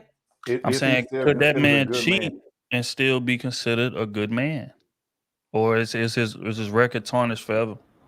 So I want to answer. This person cheated on me. Until today, I still consider he was a good man. Like, I can't say anything bad besides that. He was a good man, not to me, but he was a good man. He's a good man, and he was a good man. He yes. was not a good to me, boyfriend. He was not a good boyfriend. He's a good man. Mm-hmm. Like, he never. So I will, because I didn't drive before, so I will Uber every day, and for the last year, he was paying for all my Ubers. He will never allow, because sometimes he would like get off work and just pick me up and drop me off at my house, and make sure that me and my daughter made it home safe. And when he couldn't do it, like, he would literally just say no, like, Uber, And then I'm like, it's fine, I get it. He's like, no. So, those little things that at the end of the day, it's like it's not about the money, it's about what he was doing, making sure that I was home safe. Those are the things that I care. Do you think that the same concept is a man who robbed people and steal, but he takes care of his family, and he doesn't do you wrong, but he steal and lie and do all these deceitful things to other people? Does that still make him a good man? Because there's people whose son and robbed the house, and they be like, but he was a good boy, and people will be like, huh? So what? That's why I mentioned the word earlier. I mentioned integrity. Integrity is doing the right thing, even though when nobody's looking at you, when someone is not seeing you're doing the right thing. So you can be a good man, you're being a provider, you're being a good father, but that doesn't mean that you are a respectful person, that you are honest, because you're not. So you are a good father, and you're giving the best example for your kids, because they're not looking at the wrong things that you're doing. They're just seeing the good part. So you are a good father to them, but that doesn't make you an honest person. I think that what did it say, are you a good person if you still cheat? Because with cheating, you're lying and you're being deceitful and you're hurting other people for selfish pleasure. So the overall question is are you still a good person? Yeah, and this is the context in which I'm asking it, just for a bit more clarity. Staying in line with the topic of this thing, right? A lot of women are, and I think B. Taylor spoke on this earlier, but a lot of women will like have interest in a man that's in a relationship and literally want the spot. like try to urge him to leave her. But you know, when you should be processing it like, well, if he'll cheat on her, he'll cheat on me as well, right? But a lot of women don't think that way. They literally feel like, oh, he a good man. He's just in a bad relationship. And if it was me in that situation, he wouldn't move like that. So that's the context in which I ask it. Can a man cheat in his relationship and still be considered a good man to you? And this is the perspective I want y'all to give, is from the outside looking into it. I don't think so. I don't think so, because you're telling me that you have a partnership with and I know that you're dealing with a good woman at that, and you're making that choice to lie and deceit and be selfish. Because cheating is not just cheating. You're lying, you're being deceitful, you're being selfish for self-pleasure, and you're hiding it, and you're potentially ruining and hurting the person that loves you and that you're supposed to love and that you have committed to. You're not a man of your word. That says a lot about you, and vice versa for women. Like, a lot of men are not going to have that same grace for a woman who steps out on her husband. She's going to be marked off as the Jezebel of the neighborhood, or what is the mark of the A, or I forgot. What is it called, Queen Sheba? Adulterous. Scarlet letter. No. The Scarlet Letter, exactly. Women used to get stoned. It didn't matter how good she was taking care of the children and being nice to her neighbors. She step out on her husband, she's done. So I think that same energy should be held for men, because it takes a lot to cheat. You're doing so many different variables to do that action. So I don't think that you're a good man or a good woman if you step out, cheat, lie, deceit, and be selfish and hurt other people, and in the same breath say I'm a good person. Because if that's the case, then somebody who robs a bank and hurt other people, but they use that money to go and provide for their family because they gotta eat, or they gotta get their mama something for Christmas, but they robbed this lady of her purse and her kids, is he still a good man? So y'all don't like that analogy that I'm using, but it's just like, you could be doing good things and bad things, but that doesn't make you a good person if you're doing bad things on top of that. Miss Queen, can a man cheat? My answer is twofold. Well, you said can he still be considered a good person from the outside looking in, right? Yep, good man. Off top, I would probably say yes. The second part of that would be, how did he cheat? Yes. Right. And I'm gonna leave that at that, because you know, you hear different stories. How sloppy, how messy, how convoluted, how reckless. You get it? Mm-hmm. Yeah, because it's certain men that just move with zero regard in terms of disrespecting you. I'm talking about cheating. I got the girl out in public with me. We all at the club together. We at the restaurant, me and you go to. All type of shit. I just not giving a damn. But a lot of times those men, if we're gonna bit of transparency here, and not shoot them no bail, but this is just a thought process. A lot of them don't believe that y'all gonna leave. And on the back end of that, y'all prove them right. But that's another conversation for another day. Well, I agree 100% with what Queen Sheba said in that aspect. Tiff. See, everybody, I say this all the time because everybody has their own sense of morality. Like it's not the same across the board. It's always subjective. Morality has always been subjective, and we are acting like it's objective. It's not. We can't all be saying the same thing, because morality to me is different to the next person, right? And even the concept of good. What is the definition of good? A good person. What's a good person? Good means somebody, virtuous or righteous, if we're going in the definition sense of good. So, I mean, is it righteous to deceive people? No. But at the end of the day, like I was saying earlier, a physical act is different from deception. If you're talking to me and we're having the conversation, you're not deceiving me. That's just a physical act you're doing. And if it's something we agreed upon, that is different than deceiving me. So those are two different things. We keep convoluting it, but I mean, that's just the culture. But I will say, if we have an integrity in a relationship, he's a great person. That's the best way I can say it. If anybody's deceptive, I don't think that's a righteous thing to be. And I don't even like the concept of good and bad, because then who's the judge? But anyway, that's how I feel about it. All right, but I got to hold your feet to the fire a little bit here. Because I heard you say earlier, right? And not saying that you said that you would like accept it or validate it, but you said if he came to you in confidence before he stepped out and did whatever it is that he did, that it would be more, I don't want to say more, I guess it would take some of the weight off of it. So in that aspect, so let's say that he came to you and was like, look, I don't really feel valued in this relationship. You know, I feel like we're not having as much sex as I feel like we need to have, and it's kind of taking a toll on me. So much so to where I've had thoughts of stepping out. I ain't entertained nothing yet, but I had thoughts of stepping out, right? And y'all talk about it, and you know, he brings it to your attention, and then 2 weeks later, he actually follows through with it. How do you view that situation now? See, I don't even like. Okay, you're talking about, and he told me that he's having thoughts of stepping out, and then he steps out without telling me that he's doing it, like at that moment. Right. What does telling you make the difference? Like, what you doing? Oh, I'm about to pull up to my what? Telling Yeah, you that ain't happening. That's not happening. Let me call you back. Let me call you back. Let me call you when I'm done. I'm gonna call you back when I wipe off.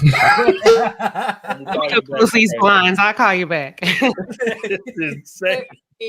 Honestly, even the way you talking about it is weird to me, because any man that I've been with has never came to me like I want to step out, like, because a man's gonna do what he wants to do, right? So if he says I want to have sex with somebody else because I've been with you for 5 years and I want some variety tonight, I'd be like, like that in my brain. That's how I see it. I'm like, okay, yeah, have fun. Like I'm just telling you how I think. Honestly, I'm just telling you how I think. I'm not anybody else on this panel. It's no stepping out if we're having a conversation. That's not stepping out. So even the way you're talking about it, it's like a construct that I don't fit in. Got you. Okay. Look, this is a no judgment zone, baby. How everybody run their relationships is how they do it. But I just wanted just a little more of a elaboration on it, because when you said it, it perked my ears up. I'm like, whoa. Yeah, because it's not stepping. Right. It's no lie. So Yeah. I don't think like that. Okay. Shit, I respect it. Fellas, y'all will not duck this. A woman that you're not in a relationship with per se, but you know, you think she dope, or you thought she was dope. You know how she carried herself. And again, I asked y'all questions early in the pod for a reason, an established foundation. And y'all found some things attractive with this woman. Her nurturing ability and, you know, confidence, the sway in which she walks, all of that, all those answers, beautiful answers that y'all gave me earlier. Let's just say that y'all find out this woman cheated. Is she still a good woman in y'all eyes? Ricky, we're gonna start with you. In my eyes, yeah. I don't sleep with her. I don't know what goes inside their house. Right? I think that's the misconception. It's just like the argument y'all said. Nobody gives 100% of the story. Right? You hearing the story from their perception and their side. You don't. The real fact of the matter is, people want to act like they can act a certain way and there won't be no consequence to it. Right? Now, maybe you don't agree with it. Maybe you didn't like the way it happened, but you played a part. Oh, you need to communicate effectively, right? That means say it in a tone and a way she like to hear it, right? But I might have been telling you, hey, you know what I'm saying? Could you please work on this? We need to talk. Can we work on this? I need you to work on this, right? I need you to work. Nah, and it don't happen, right? Is that him communicating effectively? I believe so, but it's all depending how you would want to take it, and it's vice versa for the other sex too. Nobody knows what goes on in anybody's bedroom when that door is closed and the lights is out. Right? We both play a part in the shit. You're supposed to extend the grace that you expect. Plain and simple, short and sweet. Because I look at it like this, right? A sin is a sin. A sin is a sin, right? I look at it like this. We sit up here and dudes will tell y'all all day, hey, respect mean everything to us. Respect mean everything with us, right? But a woman would be foul at the mouth and call you out your name and all other things and think, you know, oh, at least I didn't cheat on you. Right? It's all about what you take offensive. It's all about what you think is a sin. It's all about what you will accommodate. Right? So again, if it's your bedroom, it's if he's still a good man, or she's a good woman to you. Don't matter what it looked like to me, but yeah, because I don't know what's going on. I don't know what you're doing to push that woman out, and I don't know what you're doing to push that man out. That's what I got to say on that. That's interesting. Ronan, I'm interested, bro. Can that woman cheat and still be considered a good woman in your eyes? There's a reason why I wore this shirt today. Oh God. For that question alone. Now, when it comes down to it, I'm going to offer 110% of myself. Communication, make sure, you know, I'm heard, whatnot. Now, she has selective hearing, which tends to be a common theme out here. Then you're going to get selective consequences that you didn't want. So I give people enough rope to redeem and hang themselves. And I extend that same courtesy to other people. So if we talking and you decide to call an audible, that's your play. You lose yardage after catch, that's cool. That's you. But I'm gonna keep it pushing. But as far as like the whole thing with the cheating, I know people gonna choose to do what they want to do. Now, if I see malicious intent, if I done sat there and talked to you about what my issues are, and you decide to go do what you want to do, you can't be upset how I respond. Because back then, when I wanted to snipe, I made it personal. I made close relative or friend to get my point across. But now it's to the point where I've chosen peace over punani. I'm gonna keep the peace, but I'm not gonna lose my principles nor my purpose over a piece of scant ass nowadays. Because there comes a lot of collateral damage with that. Can't be a tender dick out here. So that's my stance on that. Stand for something or you'll fall for anything, man. That's facts. That's facts. Oh, can that woman cheat on her man and still be attractive to you, still be seen as a good woman? These hoes ain't queens. Is this like to me, or you just saying in general? Like she cheated on me, or is just a both? Because again, like, and the reason I say that is because people like to shift the way that they answer based on, okay, that's not directly tied to me, so I can't judge it. But if you ask the motherfucker if they was in a relationship, was she? Hell no, hell, she was a demon, worst person in the world. Ain't no way. You know what I'm saying? But for the outside people, you'll have a bit more understanding. So I guess I'm asking it from a totality perspective, right? If we, because you know, you gave a hell of an analogy in our last battle of the sexes, in which you said, you know, she could have got 300s in a row, and she get a 0, and that drop her score to 75. So I'm saying, in this scenario, if she cheats, how far does that drop her score? Oh yeah, you know that nigga. That's you might as well not even turn the grade book in. She got an incomplete. If we go that route, if she cheat, but I mean, I guess she can still be a good person. She just can't control her vagina. You know how to twat. How they call it? How to twat. Vaginal mismanagement. Yeah. So yeah, I mean, I guess she can still be a good person, but yeah, ain't nobody that I want to be with after the fact. You know, you didn't let somebody pin you down. You know what I'm saying? Do things that we would be doing. That's hard to come back from. I think too, like it's much harder. It's much easier for a woman to get back with a dude that cheated than it is for a man, because a man just picturing a woman, you know, another man inside of her or doing whatever to her, it just don't sit right. And you forever gonna have that one up on me. That's how I'm always feel. No. That's how we feel. I'm just letting you know, like. But I don't view it that way, because if I can't get my lick back, I can't be with you. Why are we getting licks back? Just move on. Because I can't be with you. Like, but I'm you not did it first. Back. You did it not first. Taking you back. So just know if I take you back. Well, to add to OT's point real quick, it's like been on the other side where There was a woman telling me good things while she was doing a Chinese split. So good is relative. No, I'm just saying, like, when OT is saying that women were more likely to take men back, and I get that because I've seen that. You know what I mean? Especially if he's like financially taking care of you. But like, if I find out about this, like, I cannot take you back. I can't take you back. And if I do take you back, like I said, your look back. You'll never know. But you don't want to do that sniping thing. But you don't even have to.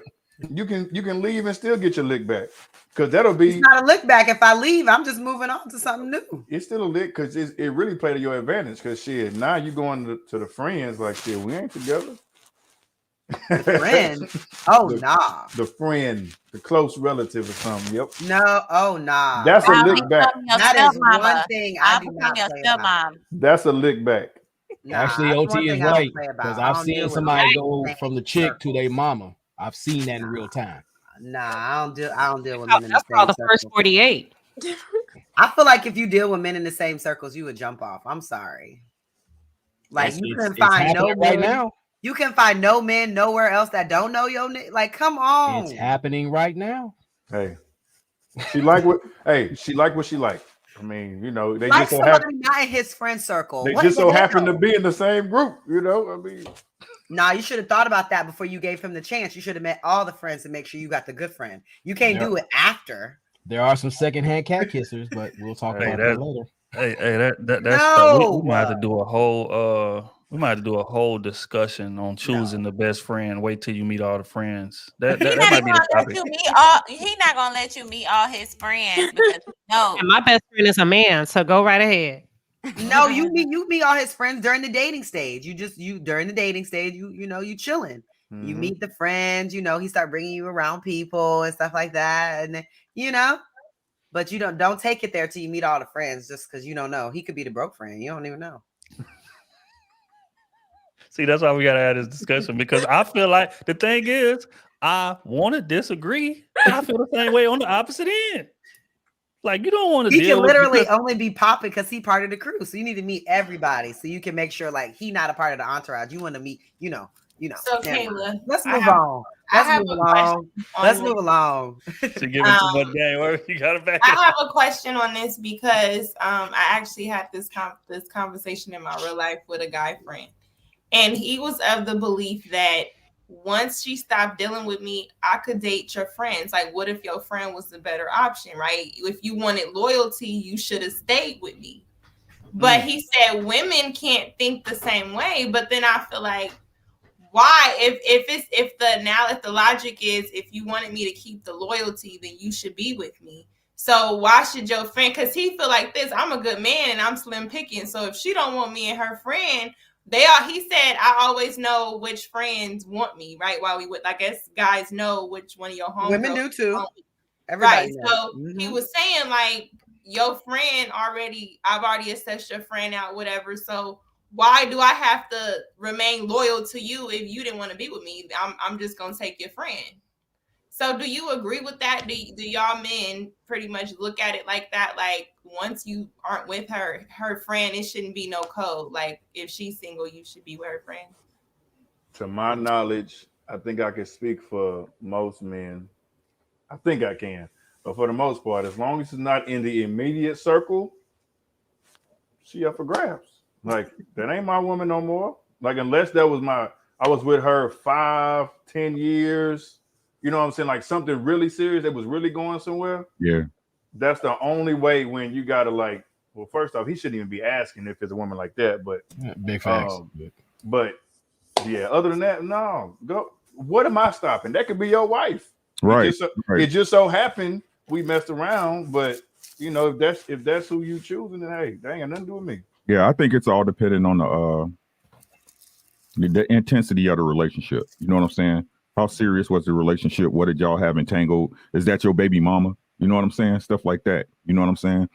But usually dudes would be like, it's whatever. You know what I'm saying? They're like, it's whatever. You know what I'm saying? If it was just a little fling or y'all kicked it for a couple of months, whatever, they'd be like, hey, shoot your shot, bro. You know what I'm saying? Yeah. You can't govern how the spirit moves. So hey, Yeah, not if it's your baby daddy though. That's what we're not doing. that's getting a little messy. But hey. I think, man, that is it's easier for men to like kind of set the boundaries because we don't really just have a bunch of randoms around in terms of friendship. I think women like complicate that issue unnecessarily. And what I mean by that is that y'all be in pictures with chicks that y'all ain't really that cool with. Y'all go out with women that y'all not really that cool with. Be in group chats with women that y'all not really that cool with. So it's a bunch of women in the circle. We don't know who real friends and who not. And now we end it, and you expecting me to respect boundaries because this girl was in your Instagram picture 100 weeks ago, even though y'all don't talk to each other, or even when you bring her up to me, you talking shit about her. Like it's just so it's kind of confusing on that end. I think y'all need to tighten y'all circle down and man to move with a little more diligence. But to answer the question bluntly, I feel like it depends on how our relationship ended.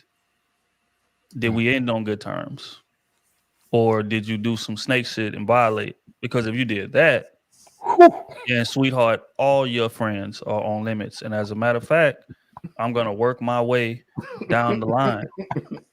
The straight Punisher. But if we ended, gracefully, and we went about our separate ways in a respectable adult manner, then you ain't, you can't violate that. You gotta salute, whatever the case may be, because going back to what Kayla just said so eloquently, if you're moving how you're supposed to be moving, you pick the baddest friend anyway. So anything after that would be a letdown, would be a downgrade if I'm going down the friend group. But again, like I said, if it ended on some toxic shit or some violation, then that don't really matter. It's just a matter of me just flexing and exercising my ego and disrespecting you. I got a quick question. Because like Ant just said, like about in the group chats and things like that. So just for an example, I'm just using this example. So like B Taylor and Queen Sheba, you guys are friends. If Queen Sheba had a friend, you know her, but that's not your friend. That's Queen Sheba's friend first. You know what I'm saying? You know where I'm going with this.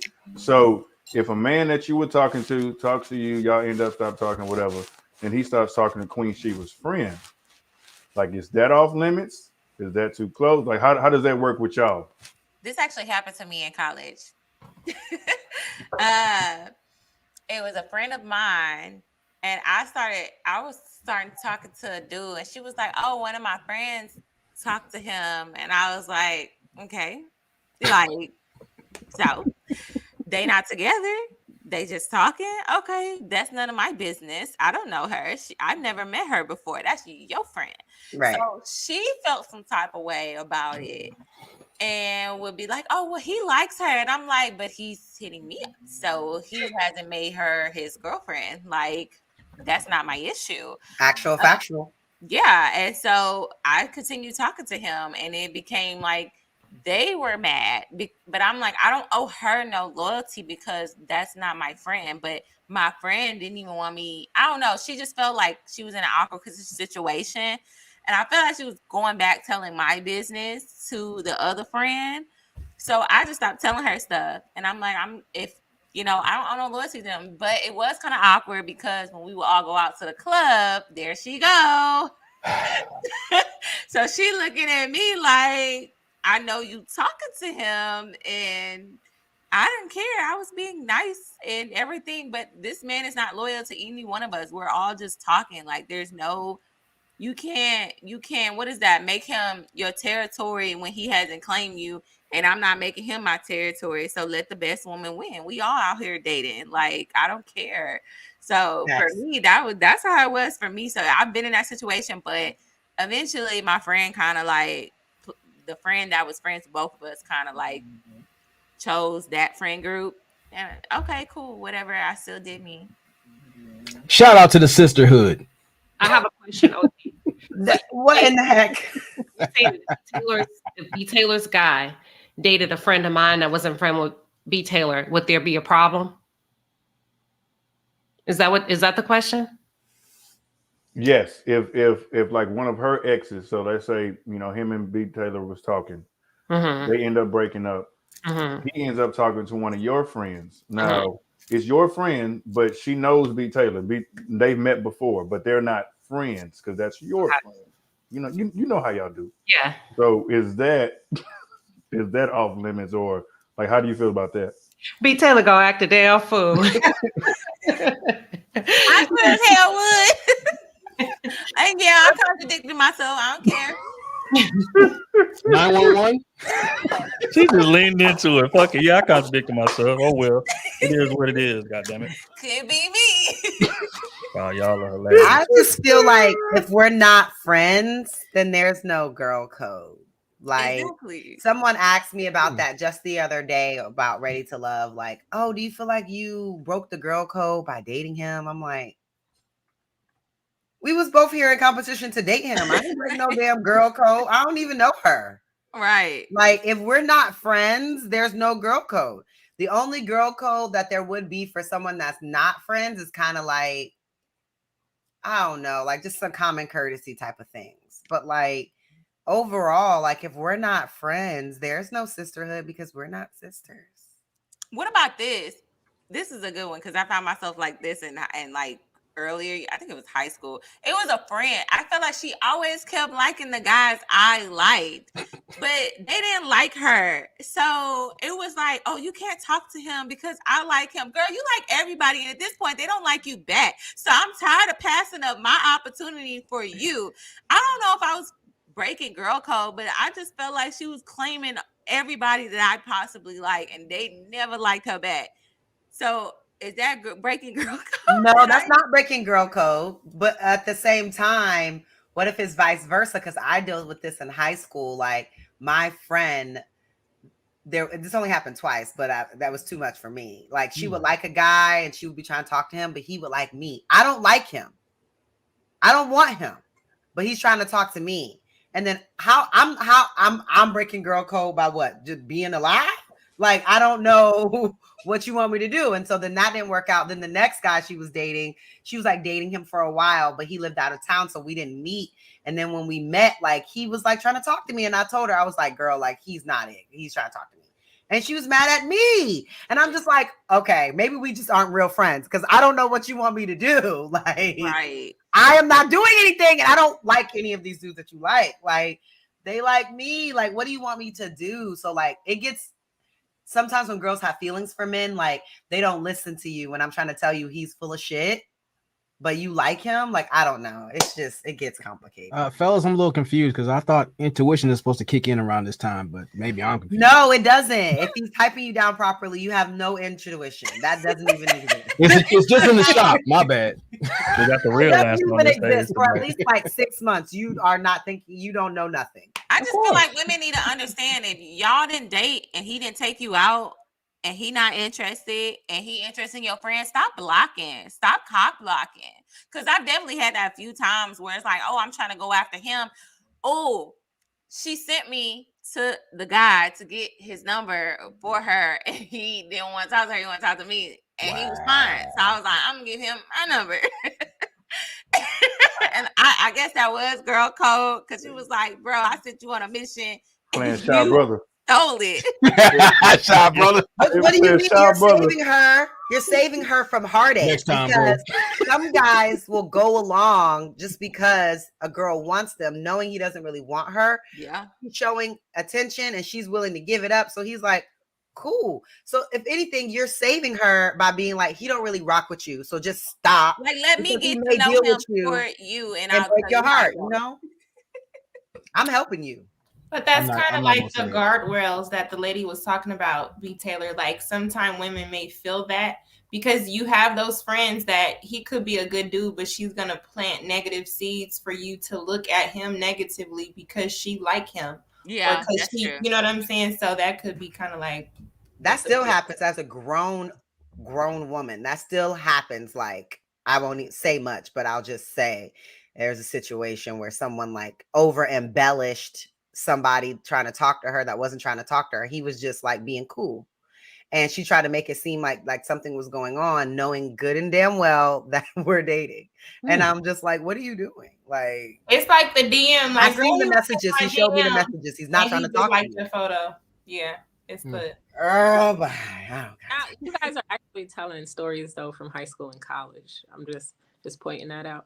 But I was just right. thinking, That's why I said, as a grown woman, it still happens because this is something that happened like last year. You know, Those are just my stories. I 30-something-year-old move women. differently as I get older. Obviously, I'm off the market, so but obviously, I can just go back off of my experiences from when I was younger. I was just thinking about like the whole people are possessions. I posted this on my Instagram. People are not possessions. Like, why do we have to have like you can't deal with this person because this person that like I don't get into that. So I'm like, hey, if the person's single and I'm single, and yeah, that's how I see it. All right. So she going for us, goddamn. She don't care about none of that. Wait, I'm sorry. That includes your friends too? I You don't heard know. the woman? You heard her? Ain't no woman ain't no girl code when it comes to a man you No, love. I understand that, but I just was saying, like, I never heard a woman flat out say, like, even my homegirls, if you listening, your man, if he look, that was just okay. Wait, what happened? No, what she just said. She didn't say her friend's man, right? Hold on. No, she didn't give a distinction. That's why I was asking, like, does she mean that, like, are usually women who say that, like, they're friends of them, or does she mean just that's just how she believes? Even when it's your man, your friend can come and So, get Tiff, can you clarify? That's not her man. We're all single people. The first rule about girl code is there ain't no girl code. Ronan, no. If you're not, But I think it depends. It depends. Is it like she dated him, she's talking to him, or she just likes him? They say what you follow on your text. Her belief is everybody is for grabs, so she doesn't take possession. Wait, even if they sleeping together, it's like If her ass is out, you ass out. That's what she said earlier. Like her Not if it's my ex. Subjective, so she's saying in her belief, it's no. She said if you're not married, he's up for grabs. No, Baby, you my better friend, know how if to you're fight. my friend, you cannot date my ex. She If you're said my friend. She got hands. She better have. So what you talking about? How you gonna call yourself my friend and then date my ex? Like, said, okay. Single, Tiff Streets. that's different if we're all single. But if that's my actual ex, like I have an actual ex that told me he ran into my friend. Like if you tried to talk to him, like no. Y'all got history. What if it is the friend? We are real friends, and him and I were together for 3 years. You cannot talk to him. Like what? So not the ex, but you can. But can they have somebody that you slept with? No. Yeah. Girl, y'all better See, Taylor, yes, she can have somebody I didn't care about. Like she can have some rando or like some hookup or like somebody I dated in college or something. But like my ex, no, But it's part of history is past and present. So what do you mean? Ronan, my friends cannot date this my history. ex. I'm a little confused. My friends cannot date my ex. You can have any boy toys, ex-boyfriends from high school, whatever. You can have any of those. We were last weekend. We this weekend. You date my ex, we're not going to be friends. Do you think I'm about to come over to your house and have a barbecue and shit? We're not friends no more. If you're gonna date my ex, we're not. Be an adult. Come around there and bring them a housewarming gift. Be an adult. Okay, so y'all beloved wives. I'll bring some gasoline and a match to your house. With your ex-wife. The hell? No. What you say, Luck? What you say? No, I'm saying like if that's what he's saying, like so if you loved your wife, your homeboy was your best man. Y'all seen Best Man? No, like and then when you divorce her, can your best man? Can you be the best man now at their wedding? Why not? What? Why not? Y'all capping. All right. The cap is No, high. The cap is very Look, I'm just learning. I'm listening. Let him talk. Listen. I don't know what's going on, but I don't like none of this. No, this is what. Listen, man. Men move a certain way, dog. This is just the truth. If you done with a woman, you done with her. You see what I'm saying? This is just the fact of the matter. Now, what I'm saying is this, right? If my dude, okay, let me peep game. I'm a peep game for y'all. And like balancing codes, I'm sorry, but when I was younger, in high school years, right? I had a friend named Joe, right? Now y'all know I had my first child at 17, right? My high school sweetheart had my first child. When we broke up, my boy Joe came and hollered at me. Hey man, I want to holler at Tish. He came to me with respect. Right? He didn't go behind my back and try to snake me and then come say I was hollering at her. He came and got my permission to make sure it was cool. I told him, go ahead, because when I was done with you, I'm done with you. Right. You see what I'm saying? It ain't no like permission. It has to be. No. It's not permission. It's respect. It's respect.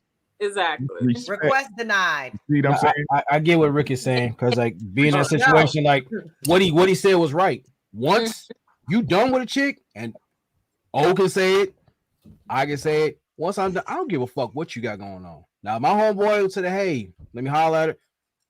Bye.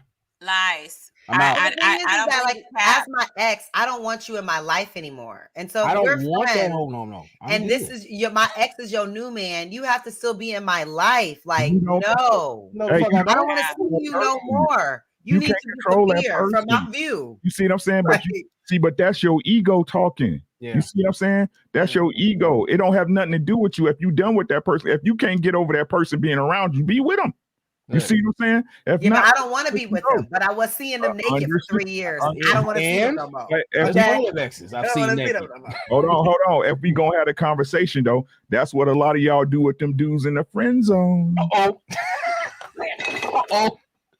Right? Y'all friend zone them, right, and keep them around you. But as soon as another chick date them, y'all be like, nah, y'all want to get salty at the situation. No, I told you, I'm cool. Have him. Right. You can have any dude that's in my friend zone, any dude that's in the college zone, or in the I never cared about you hookup zone. You can have any of them. You can't have nobody I love. You can't have no longer with you. He's no longer with you. It's fair game. It's free game. And I think again, you can choose what you want to do. It's not my life. It's your life. You know what I'm saying? If you got that much influence over a person that if you tell them, no, you can't date that, then hey, go ahead by all means, right? But what I'm saying is you don't control nobody, right? If that person, if they feeling each other, they're going to do it in front of your face or behind your back. You take your choice, right? But at least that person had enough respect to bring it to you as your friend, as your partner, as whoever to say, hey, this is what I'm looking to do. And that says a lot. And I get that, but in my mind, I'm thinking balancing coach. Are you saying that like one of your friends, she dated a guy, was in a serious relationship with him, they even had a kid together, but he was like a good man, and they broke up, a few years passed, and you and him connected? You're saying that he's not off limits? He's not. Amen. Girl, you a different type of breed. I don't hang around them. I end up because in my head, I'm always gonna think. You always wanted my nigga. You know what I mean? Yeah, I'm always think that. Happy. That is a problem for him, which means we can't be friends. We This is a whole problem. God, I never surround myself like. I pray to God we'll never be friends. But see, this is a whole problem. Once I'm cut and dry with you, I'm not going to be haunted with memories of you. I can remember, but that's dead. That's a whole chapter. But as my friend, you've been there through our times. I talked to you when we was up, when we were down.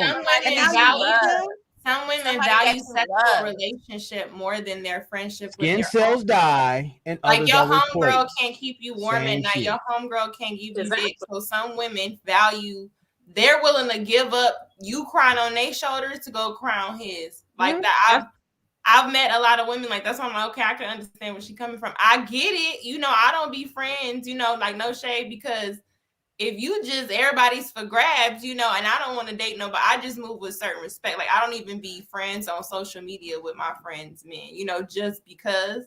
But there are women that they feel like we are here to mate. I don't have to be your homegirl. Like I don't really care about that, you know? Yeah. Not saying that was you. I'm just saying in general. Sorry. I don't hang around chicks like that. I don't know. There's a lot of you don't know. I'm gonna be honest with you. You don't know if you do or don't. You don't know. I know. No, you don't. Know if you do or don't. No, you don't. That's why the intuition argument is bullshit, because y'all don't pick up on it. Let me tell you something about my friend group. Most women like, what you doing on my man dick? No. Let me tell you something about my friend group. If they know one person not to play with, it ain't me. Y'all don't know me outside of YouTube. They can say that to your face, but where's she bouncing on? Terrified to do some stuff like that. Okay. I done seen the bestest of besties. Yes. Move wild after the relationship over. I have to say, because there's so many women and their friends are sleeping with their men, their sisters are sleeping with their men, their cousins are sleeping with their men, and they have no idea. And that's them. And I'm right, but it's common. But what I'm saying, yeah, that's true. What I'm saying is they you don't know. Because there's I know mine. You don't So know. what I'm saying, No, I appreciate your faith, but you don't know. no, I know. There's no integrity there. No. So when you have, so you really don't know what people do. You really don't. So I will say that for me, I'm always honest, and I'm always going to come to a person with respect and integrity because that's what I value. So that's what I'll bring. I'm never going to do anything behind anybody's back. And if somebody has a man, most likely any of my friends, if they have a man, I don't want to meet him. I don't want to be around him. I don't know him. I don't know him well. Yeah. But if they're not together and I meet him in the street and then I happen to date him and I find out that she's dated him, I'm not going to not date him. Yeah. I'm just saying to be Taylor, be honest. Yeah. They had I've seen Bessies out there. You need to be treat my girl right. Seen that over here. Meanwhile, we done tipped off somewhere else. Right. That's her girl though. Yeah, that's an interesting scenario. I think, if it's me in that situation, I wouldn't block it, but I would definitely look at my homie different. For real. Because again, like but again, that's not judging. That's not nothing. Yeah. I just move based on certain codes, and I understand that all men not gonna do it. It's just like in the niggas in the streets talking about if me and my homie do a crime, I get called, I ain't snitching even if I ain't had nothing to do with it, whatever. And some people look at it like that nigga is crazy, but yeah, when you just move by a certain code, that's just how you move. Yeah. But with me, that's off limits. I don't even date a woman or have sex with a woman that my homies don't, you know what I'm saying, or that has sex with one of my boys. Like we could never be nothing serious. Yeah. Or nothing like that. But if I do come to him, it's gonna be, for one, I know that they ain't never been in a serious relationship. And I know that was just probably one of his tosses or something that he was just, messing with or whatever. I come to him, hey bro, I'm saying, you still mess with such and such? Oh, okay, well, yes, he talking about that. I just want to run it by you, you know what I'm saying? But that's on, jump off, slide, late night situations, whatever. You just trying to, Yeah. But as far as like coming to him and like, hey bro, your ex on my line, I'm just coming to, I'm just that's just not how I'm cut. Thank you for saying that, Trill. Oh my God, I feel like I was going crazy. But again, that's not saying how other people moving is wrong. Well, that's how I That's move just how I around. move, man. I second that. Some of y'all got uninvited for Thanksgiving. If your people like, you ain't gonna never, That's women crazy. like that or men like that, you ain't gonna never have no true friendship. I would never surround myself. You never coming in my house. You not coming Fuck my husband. Nothing. Faith, fuck my husband. All of them hoes. Faith, man. I hate them hoes. Faith was wild in them soul food. All right, man. Hey, real quick, man. We're gonna pay these bills and then we got one last question before we get y'all up out of here, man. It's already late as hell. Hold on. We're gonna get C in the building with the 5-piece. Saida is so beautiful. Love her personality. Okay, Saida, look at her getting chose. Antoine with the 5-piece. He was better off buying you a car. Just saying. These niggas crazy. Brianna with the 20-piece. We appreciate you. He said, so coming from a Christian standpoint, I always, quote unquote, try to give grace to people because I know how much I need it myself. So we sin, fall short daily, and do things against what God requires of us. Are we bad people? No, we're I would sinners. say no. But I also believe that all offenses, all violations are not created equal, and they are weighted differently. And I'll just leave that there, because we ain't gonna get back into that conversation. Well, thing with the 10-piece, women don't leave with what they did because we can't tell them. Any implication that she's subpar starts a fight. We got to sugarcoat our grievance to the point that she can pretend she's perfect. Jesus Christ. Factuals. Power up with the 2-piece. Great convo. Shout out to everybody on the panel. Man, we appreciate you for tapping in with us, gang.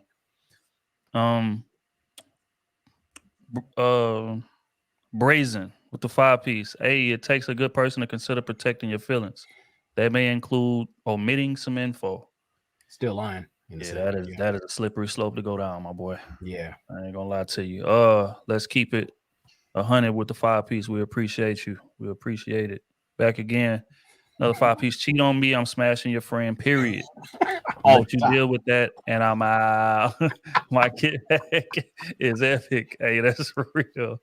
Brianna with the 2-piece. Does balancing codes have female friends? Lord have mercy, man. Streaming All on right. all platforms. Yeah, man. Tap in, man. What Smooth say is a dirty game. But somebody gotta play it. It's Shout out to sleazy, my boy, baby. man. Shout out to my boy, man. All right, last question of the night, man. Y'all know how we do this thing, man. It's a solution-based squad. We done laid a hell of a foundation. And, you know, dealing with people that are in relationships or not, dealing with people that are in relationships, how we view them, how we judge them, does that change the light that we hold them in? So like I always say, if you was giving advice to a young 19-year-old girl or 19-year-old man that happens to be caught up in a situation like that, because we all have been, or most of us have been, whether we smashing another nigga girl or, you know, women might be, you know, entertaining another, you know, chick's man, whatever the case may be in your younger days.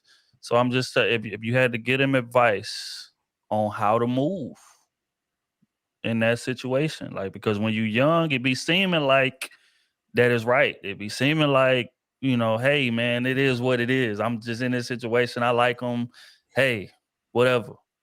So if you had to give them advice on how they should be moving, the effects of that, whatever gem you want to give them, what would it be? Can I go first? Because I'm ready to go to bed. Go ahead. This is why I'm putting me to sleep. Wait, what advice I would give a 19-year-old if she was caught up with a dude that was married? Or just caught up with a dude that got a girl or whatever? Baby, value yourself more because you're not going to win out of this situation. And karma don't miss nobody. It don't have no expiration date. So you should put value in yourself more to not come second to another man. And also knowingly being involved with a married man on top of that, that's that type of like energy that's going to come back and haunt you. When you think you want a blessing and a new car and a new job, or you want to pass that test and all these things start going wrong with you, it's because of what you're doing and you're knowingly putting yourself in that situation. For me, I would also tell her that he's never gonna leave his wife. He ain't gonna never leave his wife for you ever. I said it's never gonna end right for you, and someone to get killed behind stuff like this. So get ready to lose your life and lose a lot of things and your value about yourself. Yeah, I don't know. I'm gonna go in. That's my advice. It's gonna be a long talk because she's gonna feel like crap when I get done with her. All right, I ain't calling no names. Feel free to jump in here.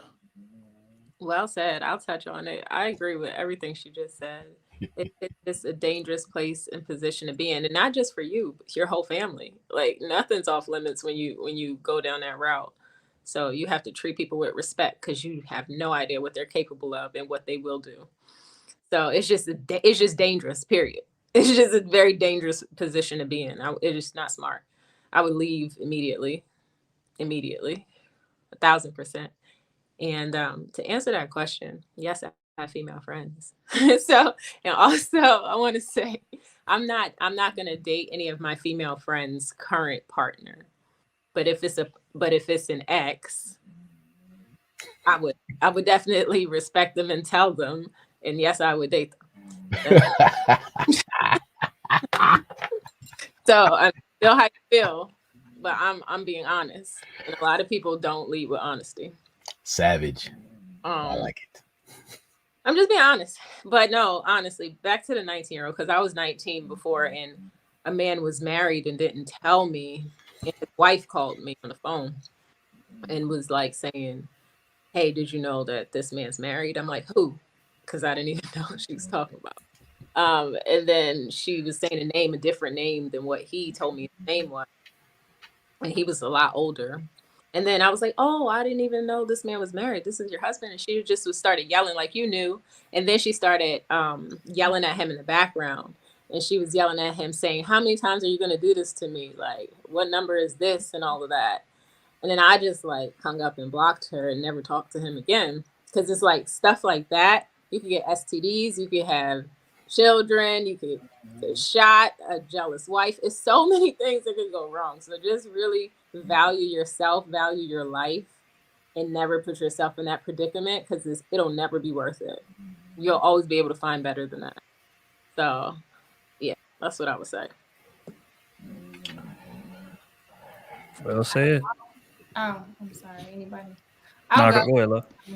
I agree with everything what B. Taylor said, especially from the danger standpoint. But I just want to add to what she was saying, just to expand on it. I would say if you found yourself in a situation, it's one thing if you did not know. Once you know, you already told that person the level of respect you don't have for yourself. So therefore, if you think that particular man is going to respect you above second, you might as well just be okay with your part-time job and then play part-time. But we know in most situations, the side chick catch main chick feelings all the time, and then she want the same treatments instead of just being the side chick. If you are okay with being the side chick and you 19 and you just want to play around, like they said, you know what comes with it, including STDs. Whatever that woman may get, you gonna get. It's the same thing. So I think just going into it, I wouldn't recommend that, because like I said, you should have more respect for yourself to not be the girl trapped in the closet.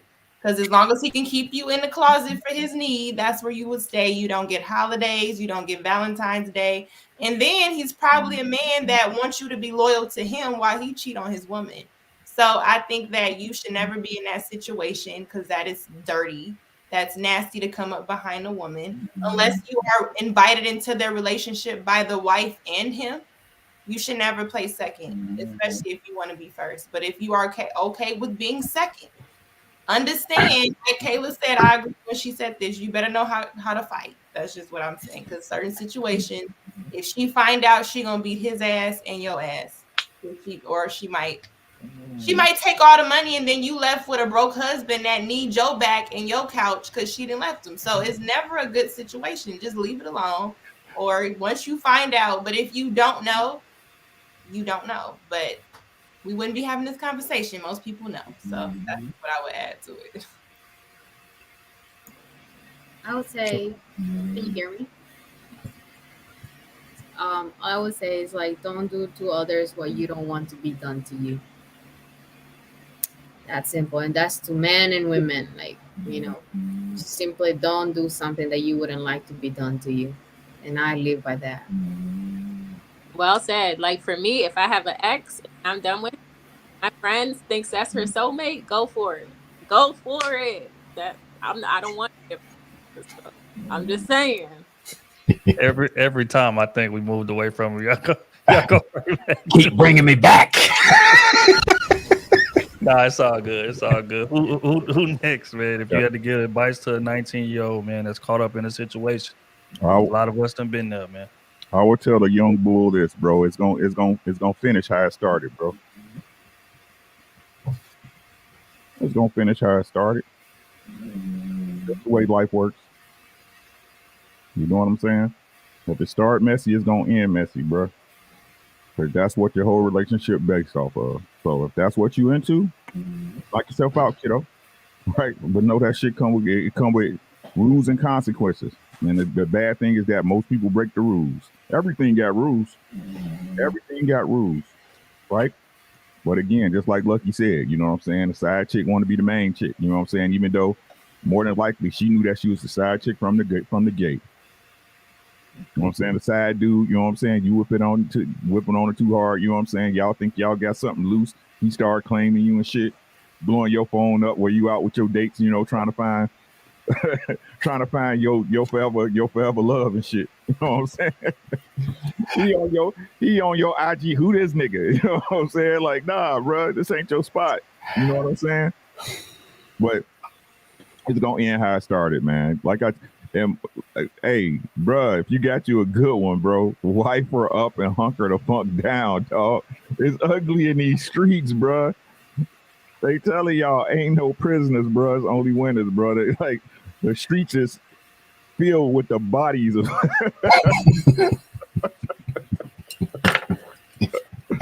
the streets is filled with the bodies of dead participants that just didn't make the cut. You know what I'm saying? Don't be that guy. Don't be that girl. You know what I'm saying? Find you somebody you rock with. You know what I'm saying? Hey, live with that 80-20. You know what I'm saying? Like Kayla said, she, you know, even though Even though she ain't got the titties you want, she might got a fat ass and vice versa. You know what I'm saying? Let's live with those things. Again, it's not settling, it's compromising. You gonna compromise, she gonna compromise. Settle down, man. Build some shit that y'all can be proud of, and sit back and, you know, drink Mai Tais while looking at your kids playing in the backyard with their grandkids. You know what I'm saying? It's gonna end how it started, bro. That's what I would tell them. This is what I'm gonna say, and number one, I think my dog got sleep apnea. That's him snoring. But what I'm gonna say is, don't be a victim of your vanity. You got to ask yourself, is that pussy worth the problems that come with it? And then you got to ask yourself too, if you are dressed for the job you're applying for, you can't bitch about the benefits you get. You get half compliments, you get the half truth, you get a half piece of ass, but again, you get a half of that trouble, half of them fit fights, half of that financial stress, half of all that goofiness that goes in there. And understand you'll never get promoted in the way you want to be. Next thing I say, like, lead with your foresight, not your foreskin. You got to play long game. Just because it feels good for the moment, you might deal with those consequences for the lifetime. Because some things out there, you catch that shit, you can't get rid of it. It's going to compromise everything that you could have had. And the worst thing you could ever experience is that woman you was waiting for, but you fucked it up prematurely before she even showed up. And then be mindful of your friends. Don't let over-promoted associates get you some unfriendly situations. Your friends going to keep you on point. They're going to vet out for you. They see the things you don't want to see. But if they're about seeing the best out of you, they're going to tell you some shit that you might not want to hear at the time, but it'll be beneficial in the long term. That's why you got to vet your circle and not that little box you want to jump in and out of and get in trouble for. That's what I have to say.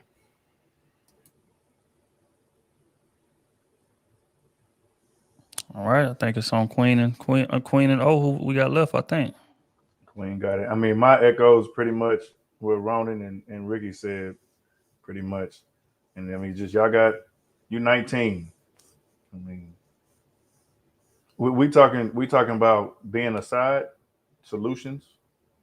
Yeah, we talking about like if you advising somebody that's caught up in that situation, either he decided fell for a chick, that got a dude or whatever, he like her, and us when we young got ego and shit, like we wear that as a badge of honor, sniping another nigga girl. But if you had to give him some game, what would you give him? Yeah, don't just that instant gratification. We got to work on that, especially as a youngin', man. It ain't a lot of time. It ain't worth it. A lot of men have lost their lives over, what I'm saying, a piece of vagina. So you can have, why have a piece when you can have a whole? You see what I'm saying? So tell him take his time. You don't have to do that. If you choose to, understand the consequence that go with it. Make sure you carrying something with you when you go in places. You know what I'm saying? Make those, necessary precautions. But it's on, it's on them at the end of the day. But I wouldn't advise it. Vet out a great woman, but bring out that delightfully disgusting bitch out of her too.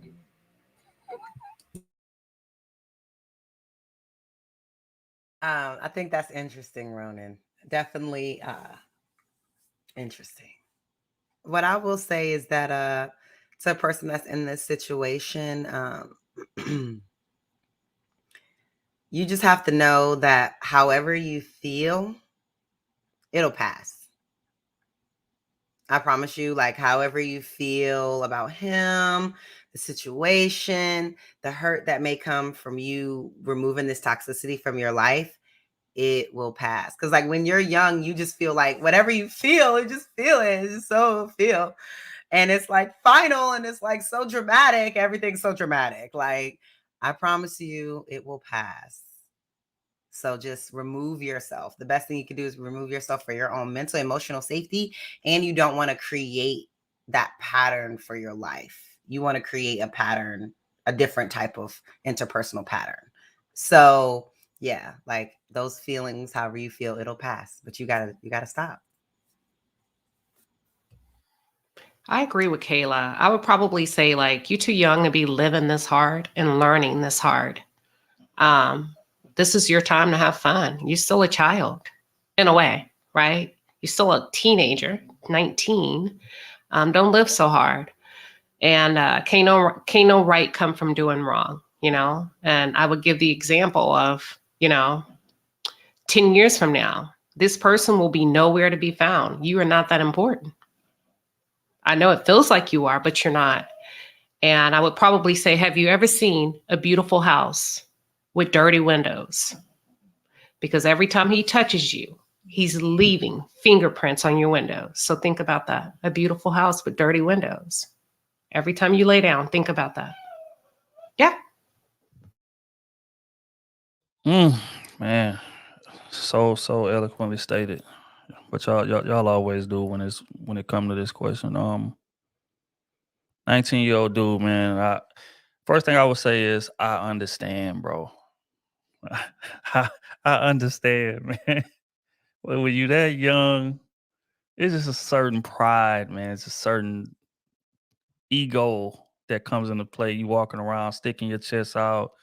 It's like, oh, this thing here, oh yeah, man. Had this girl turned up, all that, like, and we wear that, like that's proud, like that's more points in terms of who we can pull. Because when you that young, you still moving based on points.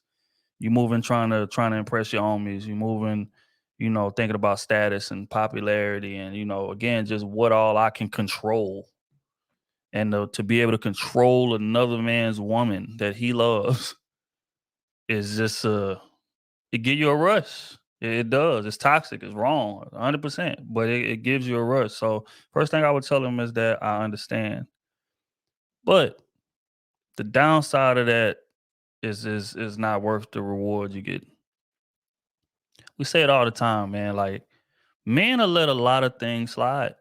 I done seen dudes get stole from and they let it slide. I done seen dudes get beat up and they let it slide. I done seen dudes get shot at and they let it slide. But when it comes to a man's woman, especially his wife,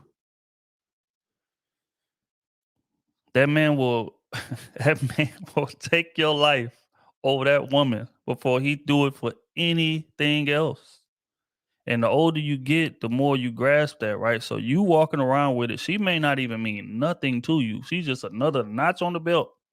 But to him, she's everything. She's his world. So when he finds out that you doing what you doing, he gonna treat it that way.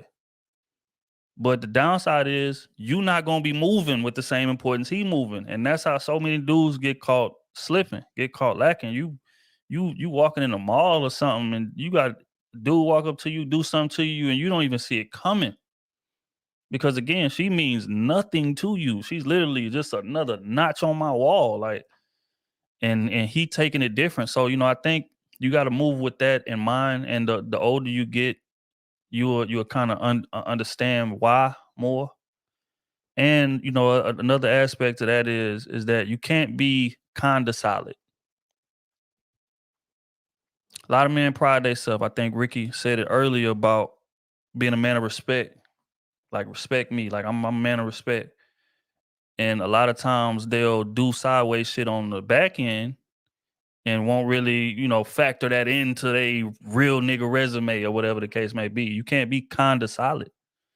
If you know that woman got a man, you know what I'm saying, then you gotta respect that. You gotta move with a certain code. It's just certain shit that's just off limits. I don't care what it is or who's involved. My code is my code, and my code don't bend for nobody. As a man, you gotta set that up as early as possible, and that's gonna save your life. That's gonna keep you out of a lot of situations that your ego would have walked you right into blindly. So those would be the two things that I tell them, man. Like, bruh, the consequences. Like, a man will do you dirty a man will do you dirty over a woman that ain't even his. A woman that he just like, and she like you and don't like him, and he'll do you greasy over that. So you could imagine what he'd do to you over a woman that's actually his. So you got to keep that in mind. And again, you can't be kinda solid. You can't be kinda real. You either gonna be all the way real or you just a fraud ass nigga. One of the two, but you gotta pick a side. Because playing offense is dangerous. in more ways than one. So that would be the advice that I give them. Leave these niggas girls alone. Leave these niggas wives alone. It's so many different women in this world, man. Like literally, you go to college, you 19, you go to college, you gonna run into some of the baddest women you ever seen, and that woman ain't gonna measure up to 20% of them. But you know, if you get caught up in a situation and you know lose your life over that, you ain't gonna never experience that. So just you know, be smooth out here, man. Move on code and value yourself, bro. Value yourself. And for those dudes who are really in love with that type of girl, you would never be number one. Never be. If you start out at number two, you'll always be number two. Even if her man leave, she gonna string you along until she get another man, and you gonna stay in that number two spot. So leave that shit alone and find you a woman that's willing to put you number one. Simple and plain. On that note, man, we're gonna close this thing out. Or a couple of them that'll put you number one, but you know that's it's a whole nother show. Nigga, old crazy as hell. It's a whole nother show. But yeah, man, like I said, man, we appreciate y'all tapping in with us, man. Crusader Nation, chat been booming all goddamn night. We appreciate y'all pulling up. Everybody that came through on the panel, love. Y'all already know what time it is. I know it's late as hell. I know y'all could be doing other things, watching games and playing with, you know, kids and, you know, kicking it with husbands and wives and things. You mean sleeping? Or sleeping, all right, or doing other things. Wrestling. Okay. Right. I can't with y'all. But y'all chose to pull up. No, don't do that. But you know, but y'all chose to pull up here, man, and drop off gems and drop off game that I feel like a lot of people is gonna learn from, man. So I appreciate y'all for that. Until next Wednesday, like I said, 9:30. Hold on, Honest Citizen. We appreciate you. Sarazad Ali gives the best advice to young men. That's facts. That's facts. If y'all have not read that book, make sure y'all tap into that, man. She'll you know, definitely get your mental right. But yeah, so we're gonna be back again next Wednesday, 9:30-ish. Y'all know how we do. I think that's all I got. Oh, you got something before we get up out of here? I got nothing. All right, man. Y'all heard, bro. Until next time. 4 hours. Bye. Damn. Right. Almost. Good night. I was trying to get out too. All right, y'all. We gone, man. Love. All right.